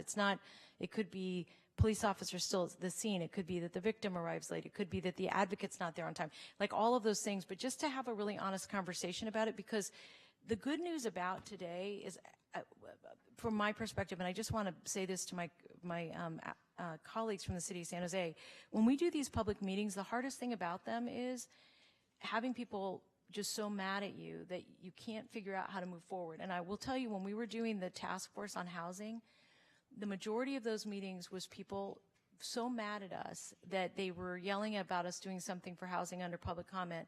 The committee would meet and the advocates would mostly leave. And it was problematic because I wanted to be able to say, look, we're actually listening to you. And by the way, here are the things we're doing. And if you're not feeling them, let's have a conversation about that. I say that because in this instance, it is so personal, it is so visceral, it is so ugly that it's even hard to talk about, let alone experience. And that requires us to put an even higher level of transparency on what we do right and well and what we need to improve on. So I ask for the process mapping for the whole system, not because I want to put blame on any one part, but so that we know where to invest. Just to focus on school prevention, we have a strategy for looking at how we can do countywide investments with an emphasis on starting with high need, high risk areas, and we're going to take a look at how that can be aligned with mental health services work that we're doing, but also the Mental Health Services Act resources. And then we want to dive more in and ask, again, the DA's office, the sheriff's office, and PD to take a look at the numbers, because I think that the point that was raised earlier about what do they mean and how do we know how to respond, I think would be really important. That we're going to follow up on the idea around the violent crime registry. I know we've looked at the laws and we're trying to figure out how to do that. That we take a look at adding in social media, our funding strategies for CBOs, so it's a much more supportive mechanism, much more flexible, and that we take a deeper look at how all of this fits into our housing programs and overall protocols. So that's a lot. I tried to kind of capture the big ideas that people had. We'll work in our committee. I'll work with your chair so we can align some of that work, and then we'll figure out a time when we can get back together. So with that, that's our finished product for tonight. I do want to thank everybody. We have some public comment, but for this item, we've already taken a vote, and you don't need to take a vote because you're just giving direction that you're going to have a conversation in your meeting. Is that right? Yeah. Okay. So we'll go to public comment, and we're going to invite up Susan Bassey, Scott Largent, one that's blank, and one that I'm having a hard time reading. I think it's just written comments evidently. Oh, that's a written comment. All right. That we'll put in the record. Keith from First Five, and Rick Beatty.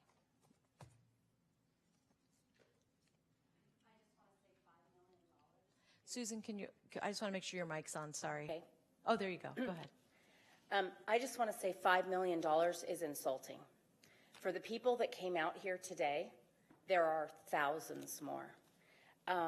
You went over a lot of issues. Mr. Rosen's office gets $153 million a year, and they have one of the most dismal performances of convicting people of domestic violence, sexual assault, and other crimes against mothers and fathers in our community, and especially against children. This is not that hard. You guys just aren't good at doing what we can do in Silicon Valley much better.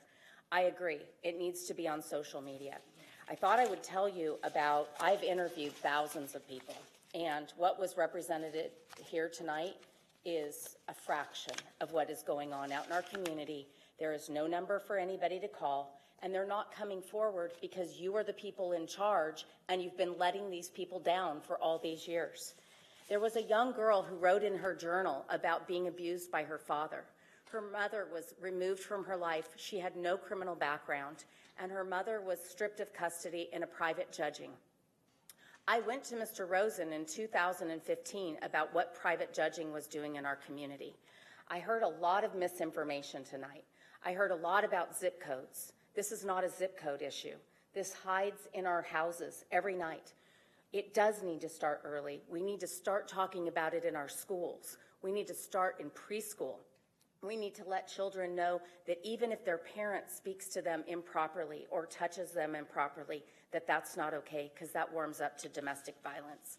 You can fund a hotline like that with 2% of your budget, Cindy. You could have someone answering the phone. These people out here will do it for a fraction of what you're doing it for. Our social media programs stink. We're better at it. The teens are out there getting information, and you're not in the conversation.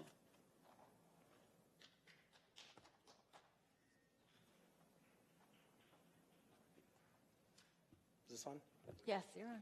Thank you, Supervisor Chavez, and thank you, Sylvia, Council Member Sylvia Arenas, for representing our children 0 to 5. I think that was a little bit underrepresented today in our panel discussion, and I think, children are a voiceless population, not only because they're nonverbal, but because when you're talking sexual crimes against children, it's very little detected and very, very, very underreported. To see those numbers as large as they were pretty extensive and substantial. I just want to be able to say, and to your point regarding our Kids Connection Network, First Five funds a comprehensive service delivery model that looks at the whole child, whole family, whole community in terms of prevention, early intervention, and intensive services. And so through that Kids Connection referral system that's already in place, we could look at getting those families the treatment they need and also getting them wrapped to support services to deal with the trauma that they faced and endured.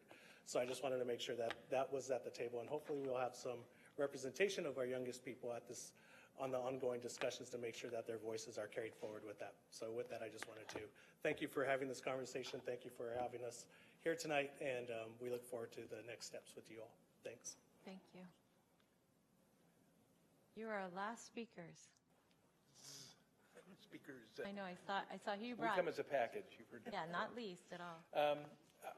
I just wanted to speak, I changed my topic when I was waiting in line the last time, but education, it's so important, and we know that the YWCA, they said it tonight, they have a program that exists for elementary school, middle school, high school, and college age. It's already there.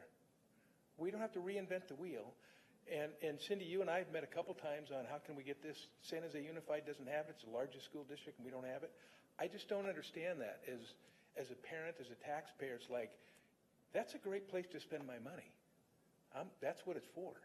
So I encourage somebody to get involved in that, to get that pushed into the community, into, we teach our kids about everything else, but this is life-saving.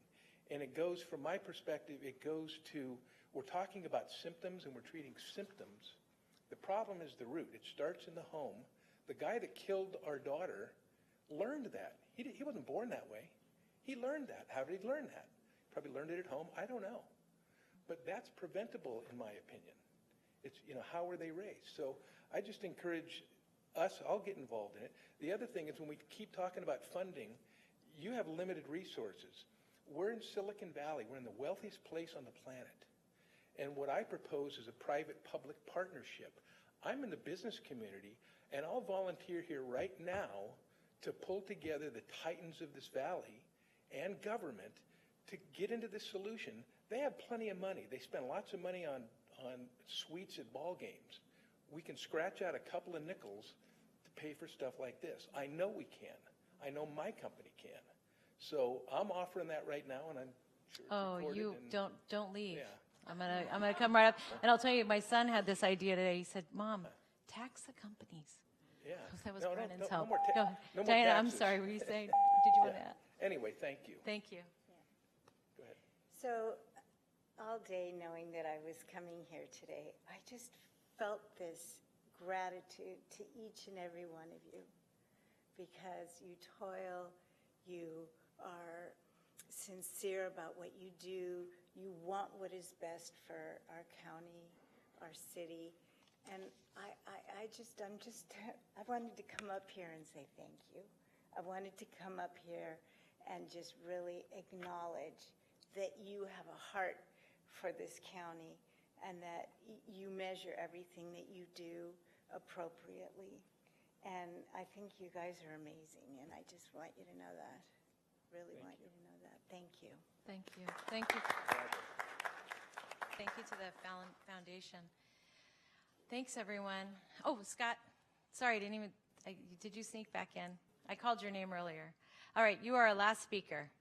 Okay, thank you. Okay, we'll restart the clock. Sorry about that. I was the escort out to the parking lot. Remember, we have a lot of sexual survivors that were here tonight that probably could have used an escort out to that dark parking lot out there. And the other people that came up here and talked, now I understand we have a process where we have staff reach out, but did anybody think to maybe have some counselors here tonight? Maybe to sit down with some of these survivors out in the hallway out there when they're crying out there? Because that's not necessarily my job. But when I see somebody hurting and they're sitting out there on the bench out there and they came up to this podium, I'm sorry, I like a lot of your staff, but just that quick, here's a phone number, here's this and that, we got to get back in here and get going. Some of these people need to sit down for a little while. And I think we had a good opportunity to do that. So can we learn from that tonight, that maybe we made a little bit of a mistake right there? I just don't think it's safe out in that parking lot this late at night. I think we could have helped with that. The domestic violence system, it's a joke here. And I keep saying that over and over again. It's your people that are appointed onto these committees. And I keep saying it, but quorum is never met. okay, in the private sector, they'd all be fired, okay? So is that just good enough for county business right here? I mean, are you all okay with that? Because I am tired of hearing that quorum is not met. I don't want to show up to these meetings when it's study sessions because they can't receive reports, they can't do the business of the county, and I just think it's a failure. This stuff right here, for civil orders right here, keeps everything in family court, okay? This needs to start going through criminal court. If somebody's a beater, get them in that courthouse over there and convict them, okay? This stuff in family court is just stuffed aside. None of it's enforced. And DV orders are just dragged out as a tool in court. So thank you, everybody. Thank you, everybody, for attending. We have much work to do. Thank you to all of our advocates who are here and for getting us going tonight. Thank you, everyone.